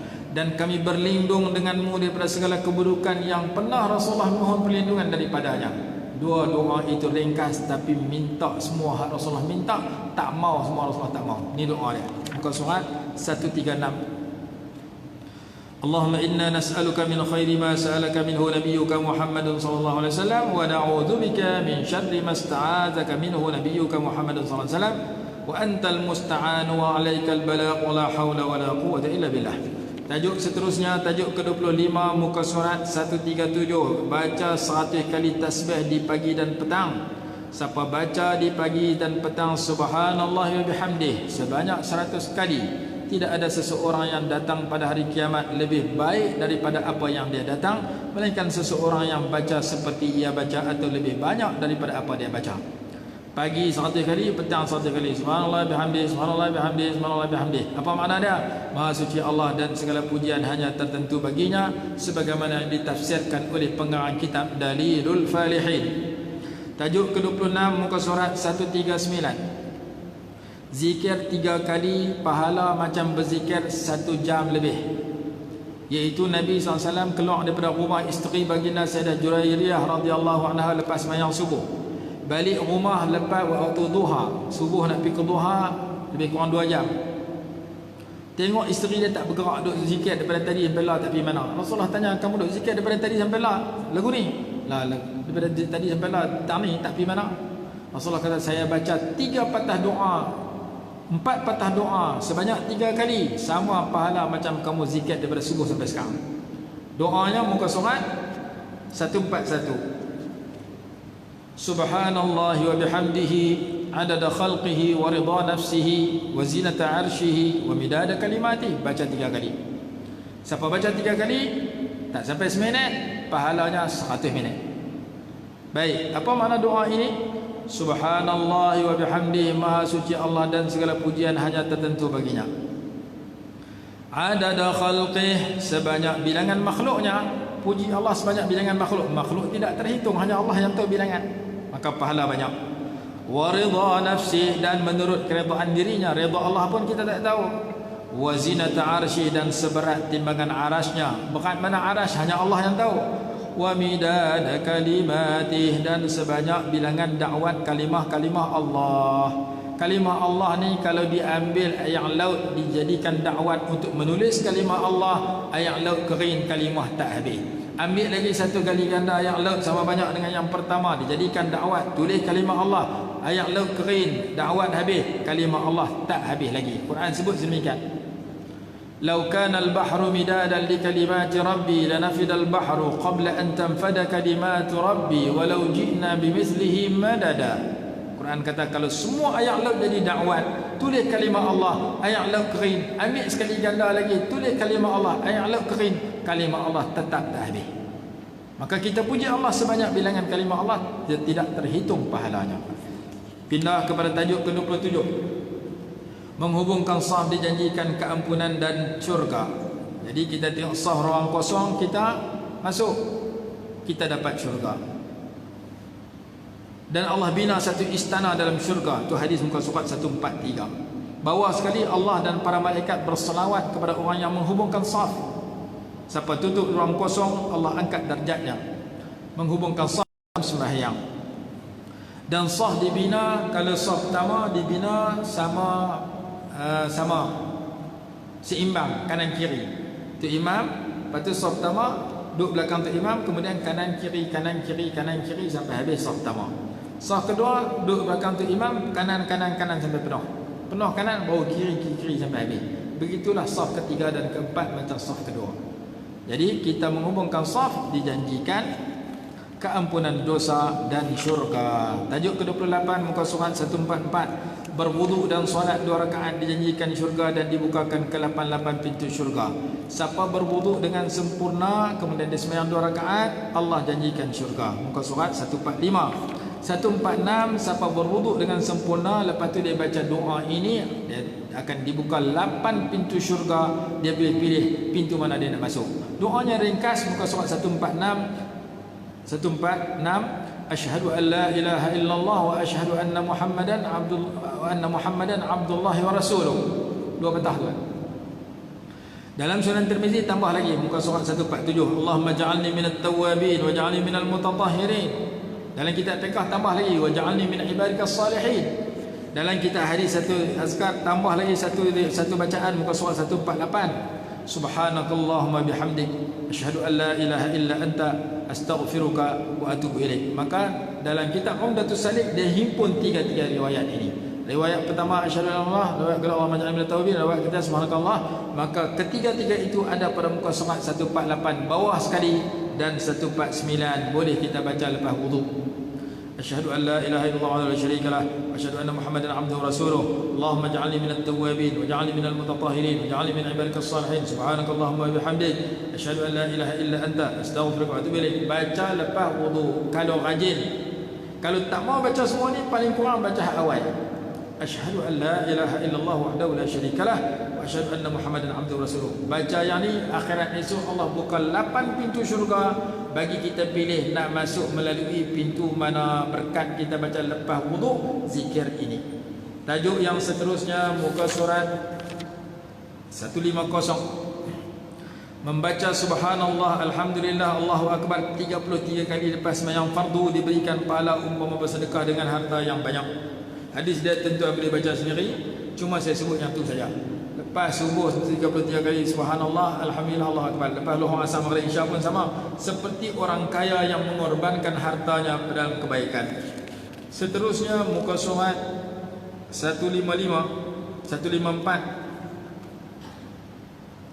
154 ni dia suruh baca 10 kali.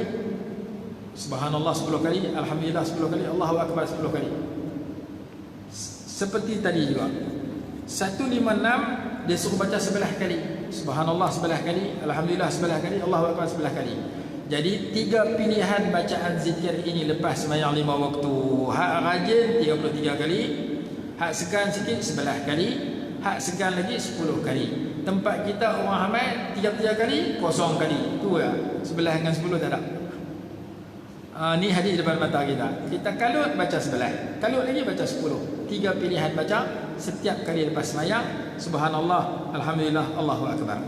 Seterusnya tajuk yang ke-30, muka surat 159. Dua amalan yang ringkas selepas solat dan di tempat tidur, pahalanya amat besar. Apa dia dua amalan ni? 10 kali subhanallah, 10 kali alhamdulillah, 10 kali Allahu akbar lepas sembahyang 5 waktu.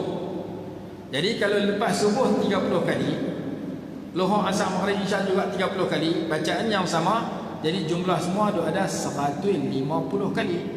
Apa pahala kita dapat? 1500. Di tempat tidur baca pula 100. Subhanallah 33, alhamdulillah 33, Allahu akbar 34. 100 kali di tempat tidur, pahalanya 1000. Siapa boleh amal dua perkara ini 30 kali lepas sembahyang, 100 kali tempat tidur, sikit ramai orang tak buat. Pasal apa tak buat? Masa sembahyang dia teringat, lepas bagi salam saja aku ada projek. Bagi salam lompat bangkit, tinggal semua. Masa nak tidur pun dia ingat, tidur awal tidur pasal macam apa? Lena terus. Dua sebab itu menyebabkan orang tinggal. Yang pertama orang tak tahu, yang kedua orang nak buat segan. Pasal apa? Pasal kalut dengan ingatan yang lain. Ini cerita dia pada muka surat 159, 160, 161, 162. Tuan-tuan boleh baca sendiri. Saya cerita secara ringkas. 250 kali baca, 2500 pahala. 150 lepas sembahyang, 100 sebelum tidur. Seterusnya tajuk ke-31, istana syurga untuk orang yang memuji Allah dan membaca istirja. Kalau kita diberitahu adik-beradik kita mati, anak kita mati, mak ayah kita mati, kita baca doa alhamdulillah dengan inna lillahi wa inna ilaihi raji'un. Siapa dengar musibah kematian lalu dia baca dua patah ini, Allah Ta'ala suruh malaikat bina satu rumah besar dalam syurga dan beri nama rumah itu Baitul Hamdi, rumah pujian, dan dianugerahkan kepada orang yang baca doa itu. Dengar kematian baca alhamdulillah dengan inna lillahi wa inna ilaihi raji'un. Cerita dia muka surat 163, 164, 165. Bawah sekali membaca penghulu istighfar di waktu pagi. Siapa baca pagi mati sebelum maghrib masuk syurga. Siapa baca petang mati sebelum subuh masuk syurga. Kita baca lepas subuh, kita baca lepas maghrib. Tak mau lepas maghrib, lepas asar. Yang penting sehari 2 kali. Siapa baca penghulu istighfar sehari 2 kali mati bila-bila masa masuk syurga. Ini hadis Imam Bukhari depan mata kita. Sayyidul Istighfar muka surat 166, 167. Allahumma anta rabbi la ilaha illa anta khalaqtani wa ana 'abduk wa ana 'ala ahdika wa wa'dika mastata'tu a'udzu bika min syarri ma sana'tu wa abu'u laka bi ni'matika 'alayya wa abu'u bi dhanbi faghfir li fa innahu la yaghfiru dhunuba illa anta. Itu nama penghulu istighfar. Nabi SAW suruh baca sehari 2 kali, mati bila-bila masa masuk syurga. Hadis Imam Bukhari nombor 6306. 168 tajuk ke-33 baca ayat kursi. Siapa baca ayat kursi lepas sembahyang 5 waktu mati masuk syurga. Lepas subuh baca ayat kursi mati sebelum luhur masuk syurga. Lepas luhur baca ayat kursi mati sebelum asar masuk syurga. Lepas asar baca ayat kursi mati sebelum maghrib masuk syurga. Lepas maghrib baca ayat kursi mati sebelum isya masuk syurga. Lepas isya baca ayat kursi mati sebelum subuh masuk syurga. Oleh kerana kita tak tahu nak mati bila, kita baca 5 waktu, mati bila masa masuk syurga. Hadis depan mata kita. Barang siapa baca ayat kursi mengiringi sembahyang 5 waktu, dia tidak akan masuk syurga melainkan setelah mati. Mati masuk syurga, tak mati tak boleh masuk lagi. Ini hadis menyarankan jangan tinggal ayat kursi sehari 5 kali. Ayat kursi nak baca sehari berapa kali? Paling kurang 6 kali. Sekali di tempat tidur. Siapa baca ayat kursi di tempat tidur, syaitan tidak boleh mendekatinya dan mengganggunya, dan dia dipelihara oleh Allah sampai subuh. Hadis Imam Bukhari. Ini hadis riwayat lain. Jadi ayat kursi baca sehari 6 kali. Rajin lagi baca 7 kali. Bila 7 kali nak keluar rumah. Dalam kitab Idah Imam Nawawi, dalam kitab Azkar Imam Nawawi, siapa nak keluar rumah nak pergi musafir, dia baca 2 surah di rumah dia. Satu ayat kursi, kedua Li'ila fi Quraisy. Mudah-mudahan dia selamat sepanjang perjalanan sehingga pulang, dan selamat harta dan keluarga yang ditinggalkan di kampung. Itu cara ringkas. Jadi nak keluar rumah baca ayat kursi. Sayyidina Ibnu Mas'ud, Abdullah Rahman Ibnu Auf radhiyallahu anhu baca ayat kursi di 4 penjuru rumah dia supaya dipelihara daripada syaitan. Itu cerita dalam tafsir Qurtubi, ada dalam buku yang saya tulis sekarang. Baik, habis cerita ayat kursi, kita berpindah kepada tajuk berikutnya, muka surat 174. Bacaan ketika mendengar azan dijanjikan keampunan. Siapa dengar azan lalu dia baca asyhadu an la ilaha illallah wahdahu la syarikalah wa anna Muhammadan abduhu wa rasuluhu, raditu billahi rabba wa Muhammadin rasulah bil Islam dina, Allah ampun dosanya. Hadis Imam Muslim. Tajuk ke 35. Masa dah habis lah, kita sambung untuk khatam ni. 177. Menyapu kepala anak yatim diberikan pahala sebanyak bilangan rambutnya. Sapu kepala anak yatim daripada belakang pergi ke depan. Sapu kepala anak yang ada bapa yang mata yatim daripada depan pergi ke belakang. Itu kaedah yang disebut dalam hadis. Baik. Banyak mana rambut anak yatim tu kena di tapak tangan kita, banyak itulah dosa kita gugur. Itu kelebihan sapu kepala anak yatim. Anak yatim ni nak kena macam mana? Anak yatim ni masa pak dia mati dia belum baligh. Tu anak yatim. Kalau ada 4 beradik, 2 beradik dah umur 20 dengan 17. Hak 2 beradik lagi umur 7 tahun dengan 3 tahun. Bila mati pak, hak 17 dengan 20 tak nama yatim. Hak 7 tahun dengan 3 tahun nama yatim. Jangan kita umur 50, pak kita mati kemarin, kita kata kesian kat aku anak yatim. Tu yatim kematu. Kita umur 50 dah pak mati, tu bukan yatim dah. Pasal apa? Pasal kita sudah baligh. Tu ya anak yatim. Kalau menatang mak dia mati, dia anak yatim. Kalau burung mak dia dengan pak dia mati, dia anak yatim. Itu disebut dalam syarah Burdah Imam Ibn Hajar Al-Haytami. Baik, siapa jumpa anak yatim, dia sapu kepala anak yatim, Allah bagi pahala sebanyak bilangan tapak tangan yang menyentuh rambut itu. Dan barang siapa buat baik kepada anak yatim, lelaki, perempuan atau lelaki, dia bersama aku dalam syurga seperti 2 jari ini, jari telunjuk dengan jari hantu. Cara sapu kepala anak yatim, muka surat 179, daripada belakang pergi ke depan. Muka surat 180, seorang lelaki mengadu hatinya keras. Macam mana nak lagi lembut? Rasulullah kata, kalau kamu mau nak melembutkan hati kamu yang keras dan hajat kamu tercapai, kasihani anak yatim, sapu kepala anak yatim, bagi makan kepada anak yatim. Kita nak bagi hati kita yang keras jadi lembut. Jiran kita ada anak yatim, kita pergi bagi duit untuk dia belanja, duit yuran sekolah, yuran pergi sekolah, beli beras bagi kat dia. Menjamu anak yatim melembutkan hati kita yang keras dan menyebabkan doa kita, hajat kita tercapai dan mustajab.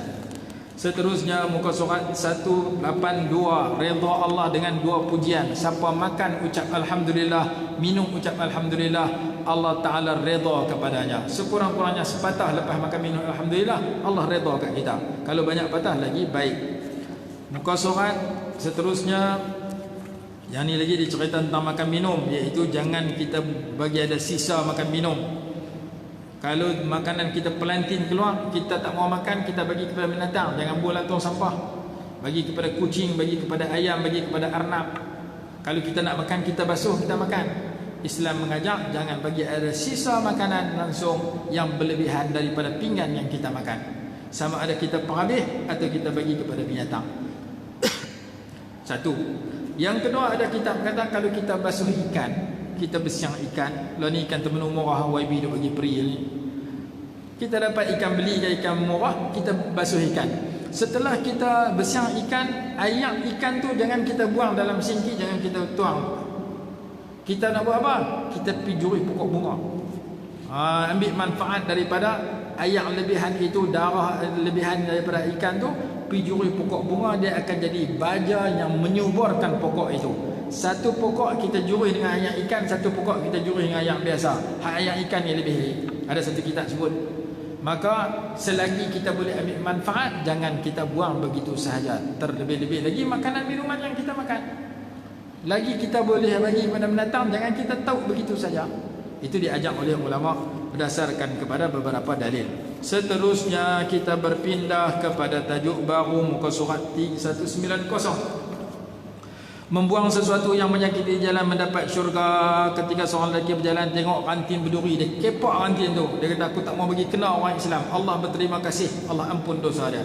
Riwayat yang kedua, Allah masukkan dia ke dalam syurga kerana dia kata aku tak mau bagi kena orang Islam yang guna jalan ni.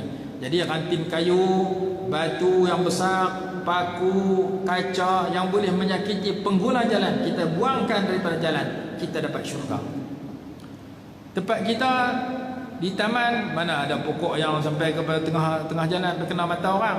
Tapi tempat kita kadang-kadang ada besi tengah jalan, dipinjam oleh doktor tak bertauliah, tak hantar balik. Kita masuk taman, ada lubang situ, kita bawa motor laju terjun, masuk buat tujuh, masuk kubur terus. Maka kita tengok ada lubang, kita ambil kayu buh tu, buh kain ke, buh tulisan ke, buh kantin kayu, supaya orang nampak, awas lubang berbahaya, supaya kita selamatkan nyawa manusia dan selamatkan tubuh badan daripada sakit. Terjun dalam tu, kita dapat pahala besar, dijanjikan syurga. Karena dia mengamalkan hadis ini, menyelamatkan pengguna jalan daripada mudarat. Ini cerita hadisnya, muka surat 190, 191. Tajuk seterusnya, pejabat tangan dijanjikan keampunan. 5 minit lagi kita khatam.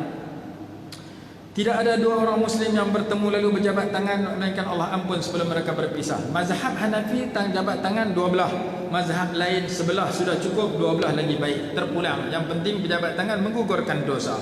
Cerita dalam kitab Mawsu'ah Fiqhiyah Kuwaitiyah. Tajuk ke-39, sujud sejadah mengundang syurga. Manusia baca sujud ayat sejadah, dia sujud sejadah, syaitan lari sambil menyesal, sambil bersedih. Syaitan kata celakalah dia, Allah suruh dia sujud, dia tak mau sujud. Manusia Allah suruh sujud, dia sujud. Mazhab Syafi'i 14 tempat ayat Quran, ayat sejadah baca sujud dalam sembahyang dan luar sembahyang. Allah suka orang buat sedemikian, termasuk sujud-sujud yang lain, sujud sembahyang fardu, sujud sembahyang sunat, sujud syukur, sujud tilawah, sujud sahwi. Semua sujud itu mendekatkan diri pada Allah. Seorang lelaki kata, saya nak duduk dengan engkau wahai Rasulullah dalam syurga. Rasulullah kata, tolonglah dengan banyak sujud. A'inni ala nafsika bikasratis sujud. Tajuk ke-40, muka surat 195. Mendapat kedudukan syuhada jika berdoa dengan jujur. Siapa minta kepada Allah mati syahid dengan penuh kejujuran, Allah bagi darjat mati syahid, walaupun mati atas tilam di rumahnya, walaupun mati atas tilam di hospital. Tiap-tiap hari doa mati syahid.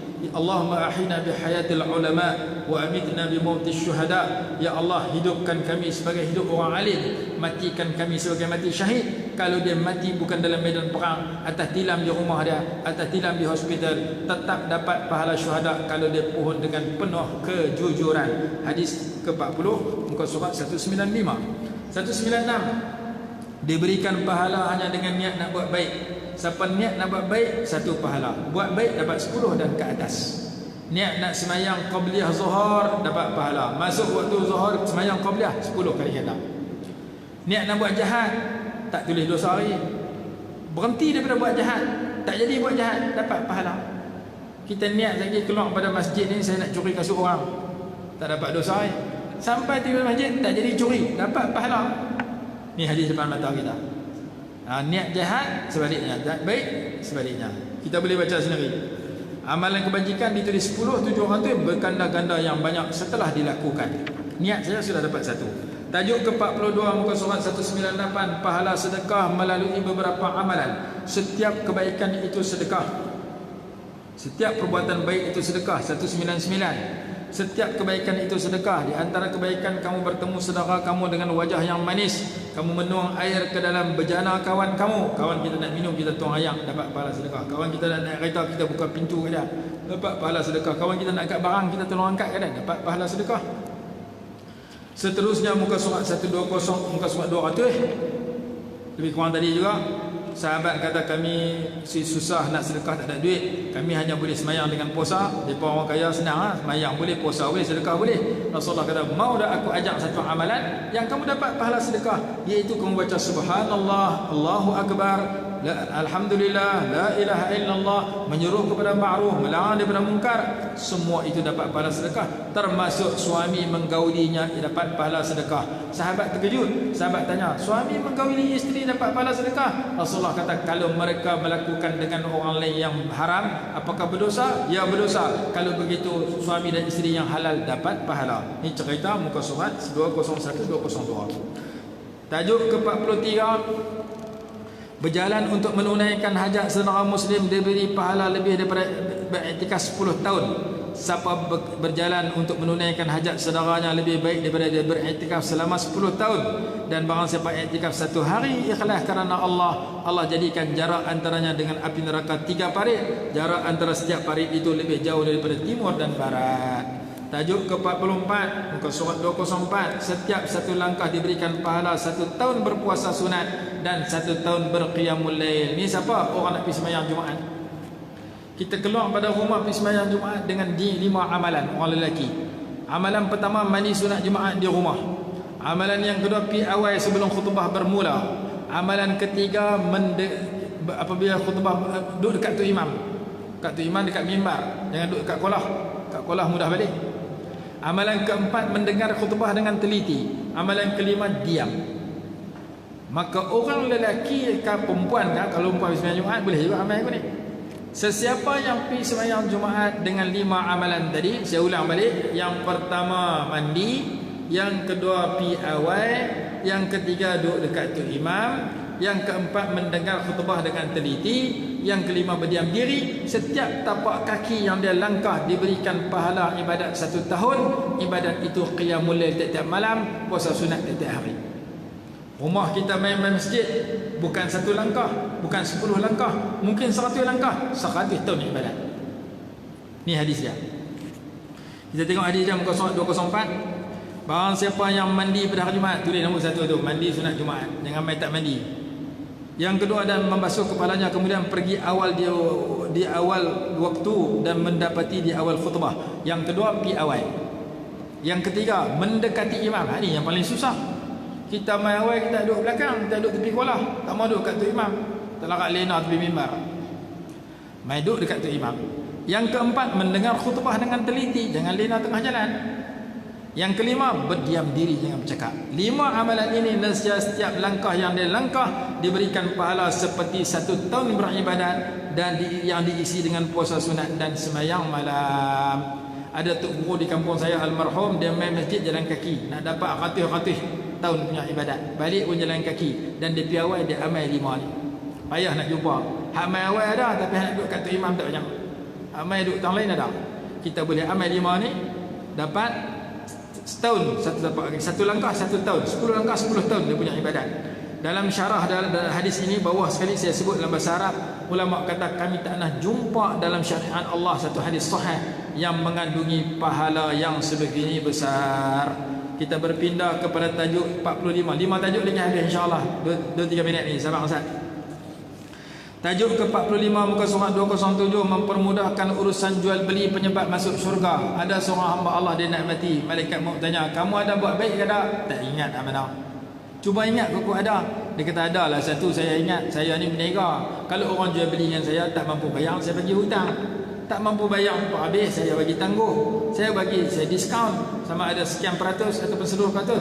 Dengan ni yang saya duk buat selalu. Kalau gitu masuk syurga. Masuk syurga kerana mempermudahkan urusan jual beli kepada pelanggan. Sama ada kita bagi dia tangguh bayar hutang, tak dia bayar kita tangguh lagi, ataupun kita diskaun sama ada 1%, 10% ataupun 100%. Hutang kamu RM10, bayar RM9 sudah. Hutang kamu RM10, bayar RM5 sudah. Hutang kamu RM10, asal bayar untuk ni. Itu semua tu mempermudahkan kepada pelanggan. Hutang dia RM10, nak bayar hari ni tak ada duit, tangguh isu lusa pula. Tangguh itu nama dia mempermudahkan urusan pelanggan. Semua tu penyebab mudah masuk syurga. Kita berpindah kepada tajuk yang seterusnya muka surat 217. Tajuk yang ke-46 217.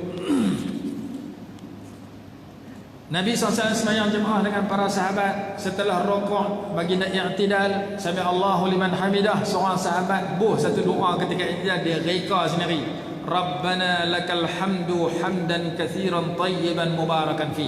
Ada riwayat Rabbana walakal hamdu. Ya Allah, ya Tuhan kami, hanya segala pujian bagimu dengan pujian yang banyak, hamdan kasiran tayyiban, yang bagus, mubarakan fi, yang diberkati padanya. Lepas bagi salam, Rasulullah tanya, siapa baca? Saya baca. Aku melihat lebih daripada 33 malaikat berlumba-lumba untuk menulis pahala terhadap bacaanmu itu. Rasulullah iktiraf bacaan ini bagus. Rasulullah tak nak ajak. Rasulullah tak kata ni bid'ah, bid'ah dalalah, masuk neraka. Tak. Walaupun zikir ni tak diajak, direka, dibuat dalam semayang, tapi maknanya baik. Maka Rasulullah akui ini adalah satu amalan yang mulia, kerana ramai malaikat berlumba-lumba menulis pahala bacaan itu. Daripada hadis ni, pengarang syarah Fathul Bari kata, memasukkan doa yang tak ada dalam Quran hadis tidak semestinya membatalkan semayang. Bahkan dia dilihat ulama kena tengok baik ke tak baik doa itu, apalagi di luar semayang. Kita berpindah kepada tajuk 47 muka surat 221. Menziarahi pesakit muslim didoakan oleh 70,000 malaikat. Siapa ziarah orang sakit, dia duduk dalam taman syurga. Apa itu taman syurga? Dia dapat nikmat dalam syurga. Allah sedia nikmat dalam syurga untuk dia. Dan muka surat 222-223, siapa yang ziarah, tidak ada seorang lelaki ziarah seorang pesakit di pagi di petang hari, melainkan keluar bersamanya 70,000 malaikat beristighfar untuknya sehingga subuh, dan baginya taman dalam syurga. Siapa ziarah orang sakit di pagi hari, keluar bersamanya 70,000 malaikat beristighfar untuknya sehingga petang, dan baginya taman dalam syurga. Ini satu riwayat Imam Abu Daud. Riwayat Imam Tirmizi 224, tidak ada seorang muslim yang menziarahi seorang muslim yang lain di petang di pagi hari, melainkan berdoa untuknya oleh 70,000 malaikat sehingga petang. Dan jika dia ziarah orang sakit di petang hari, 70,000 malaikat doa kepada dia sehingga pagi, dan dia dapat taman dalam syurga. Hadis ni kelebihan ziarah orang sakit. Kalau orang amai hadis ni mampu rumput di hospital, dekat pijak habis ramai pi. Pasal apa? Ziarah pukul 5 petang saat ni, malaikat istighfar dan doa kita kat kita. 70,000 malaikat doa kat kita sampai subuh pagi esok. Ziarah pagi lepas subuh dapat doa sampai maghrib. Maka fadilahnya besar. Walaupun ulama kata sakit tu ringan, kita nak pergi hospital tak nak jalan jauh, parking jauh, kita ziarah pesakit di rumah kita. Pesakit di rumah kita sakit apa? Bisui. Dengar kata hang jadi bisui ni, aku nak mai ziarah hang. Kawan sakit kata, amboi bisui pun mai ziarah, tak ada kerja lain nak habis kopi aku dengan nasi lemak aku. Kita kata pergi mengaji di Laguna, ustaz kata walaupun ziarah sakit yang sikit dapat pahala. Aku nak mai ziarah hang sehari 3 kali, 3 cawan kopi kita balas. Yang penting pesakit yang sikit pun 70,000 dapat. Dengar kata hang kena selumbang. Kena selumbang pun ziarah teruk kan. Sakit juga tu, sakit dapat pahala. Ziarah orang sakit walaupun sakit ringan. Dan hujahnya muka surat 225. Sunat ziarah orang sakit walaupun secara berulang kali, walaupun sakit yang ringan. Sakit dia sikit, tak masuk hospital pun, tapi dengar ada sakit sesama, sakit kepala, pergi ziarah, 70,000 malaikat doa ke kita. Boleh kita amalkan dan sebarkan. Tajuk yang seterusnya muka surat 428. 48. 3 tajuk lagi habis. Duduk sesungguhnya Allah memiliki para malaikat yang mengelilingi seluruh dunia mencari majlis zikir. Apabila mereka jumpa majlis zikir, mereka pakat panggil malaikat lain, mai kita duduk dengan majlis zikir. Mereka menaungi majlis zikir sehingga ke langit. Allah Ta'ala dia tanya bagi malaikat jawab, nak menzahirkan kelebihan majlis zikir. Allah Ta'ala tanya, mereka himpun buat apa? Malaikat jawab, mereka baca subhanallah, alhamdulillah, Allahu Akbar, mereka mengagungkan engkau. Allah Ta'ala tanya, apakah mereka pernah melihat zat aku? Mereka tak pernah lihat. Kalau mereka lihat zat aku, apa akan berlaku? Malaikat kata, kalau mereka lihat zat engkau, mereka akan lebih giat beribadah, lebih banyak mengagungkan dan memujikan engkau, serta banyak bertasbih kepada engkau. Allah tanya lagi, mereka minta apa kat aku? Malaikat jawab, mereka minta syurga. Apakah mereka pernah tengok syurga? Mereka tak pernah tengok. Kalau mereka pernah tengok syurga, macam mana akan berlaku? Kalau mereka pernah tengok syurga, mereka akan lebih semangat untuk mendapatkan syurga, lebih giat memohon syurga, lebih tinggi kemahuan untuk dapat syurga. Muka surat 232. Mereka minta berlindung daripada apa? Minta berlindung daripada api neraka. Mereka pernah tengok neraka ke tak? Tak pernah. Kalau mereka tengok neraka jadi macam mana? Kalau mereka tengok neraka, mereka akan lebih berjuang untuk menghindari diri daripada neraka dan lebih takut kepada neraka. Allah berfirman, aku jadikan kamu semua wahai malaikat sebagai saksi, aku ampun semua dosa mereka.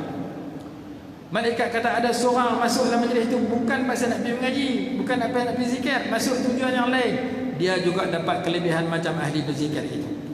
Kita duduk dalam majlis zikir, anak kita main jumpa, anak kita bukan nak main zikir pun, main ambil kunci, pak lupa balas kunci anak.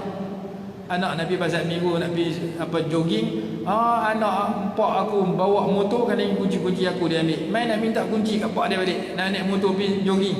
Dia masuk untuk ambil kunci dengan tujuan yang lain. Dia masuk majlis zikir, dia dapat kelebihan macam ahli zikir. Ini hadis dia.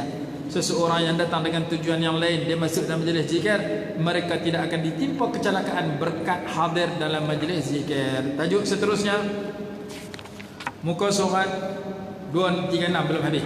236, zikir itu ada 7 jenis. Zikir mata dengan tangisan, zikir telinga dengan menumpukan pendengaran, zikir lidah dengan pujian, zikir tangan dengan pemberian, zikir badan dengan menyempurnakan kewajipan, zikir hati dengan rasa takut dan harap, zikir roh dengan penyerahan dan keredaan. 7 jenis zikir dalam syarah Fathul Bari, syarah Sahih Bukhari. Tajuk yang seterusnya, muka surat 242, doa pagi petang dihindari kemudaratan. Baca 3 kali pagi, 3 kali petang. Bismillahilladzi la yadurru ma'asmihi syai'un fil ardi wala fis sama' wa huwas samiul alim. Siapa baca 3 kali pagi, 3 kali petang, mudah-mudahan tak kena sebarang mudarat, termasuk corona. Corona ke apa, kita lindung dengan Allah, dengan nama Allah, dengan zikir ini. Berapa kali nak baca? 3 kali pagi, 3 kali petang. Hadis muka depan mata kita, muka surat 242. Aban, anak Sayyidina Uthman, nama Aban rahimahullah. Dia kata, aku dengar ayah aku Uthman bin Affan radhiyallahu anhu berkata, Nabi SAW bersabda, tidak ada seorang hamba yang membaca di pagi setiap hari dan petang setiap malam, Bismillahilladzi la yadurru ma'asmihi syai'un fil ardi wala fis sama'i wa huwas sami'ul alim. Dengan nama Allah yang tidak memudaratkan, tidak membahayakan, beserta namanya oleh betul, silap sikit, oleh segala sesuatu di bumi dan di langit, dan dia maha mendengar lagi maha mengetahui. Baca 3 kali pagi, 3 kali petang, dia tidak akan dimudaratkan oleh segala sesuatu sampai 24 jam. Esok baca pula, lusa baca pula, sehari 6 kali baca. Sahabat tabi'in yang meriwayatkan hadis ni, dia baca dia kena lumpuh. Dia ajak kau orang, hampa baca doa tak kena sakit, tak tahu dia stroke. Orang pergi ziarah dia, jegir ke dia. Dia kata apa jegir-jegir? Aku memang hampa betul, tapi hari aku nak kena lumpuh, aku tak baca. Tu aku kena tu duk baca hari-hari tu tak baca, kena lumpuh dia. Ni cerita dia. Muka surat 243, 244. Tajuk seterusnya, tajuk yang sebelum akhir, muka surat 247. Doa tidak berolehi syurga apabila kamu tidak mengiring sebelah kanan. Bacalah Allahumma aslamtu nafsi ilaik wa wajjahtu wajhi ilaik wa alja'tu dhahri ilaik wa fawwadtu amri ilaik.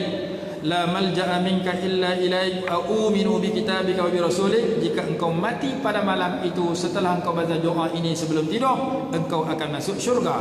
Ini riwayat Imam Tirmizi. Riwayat Bukhari Muslim bawah sekali. Apabila engkau berada di tempat tidur, bacalah doa berikut 249. Allahumma aslamtu nafsi ilaik. Ya Allah, ya Tuhanku, aku serahkan diriku kepadamu.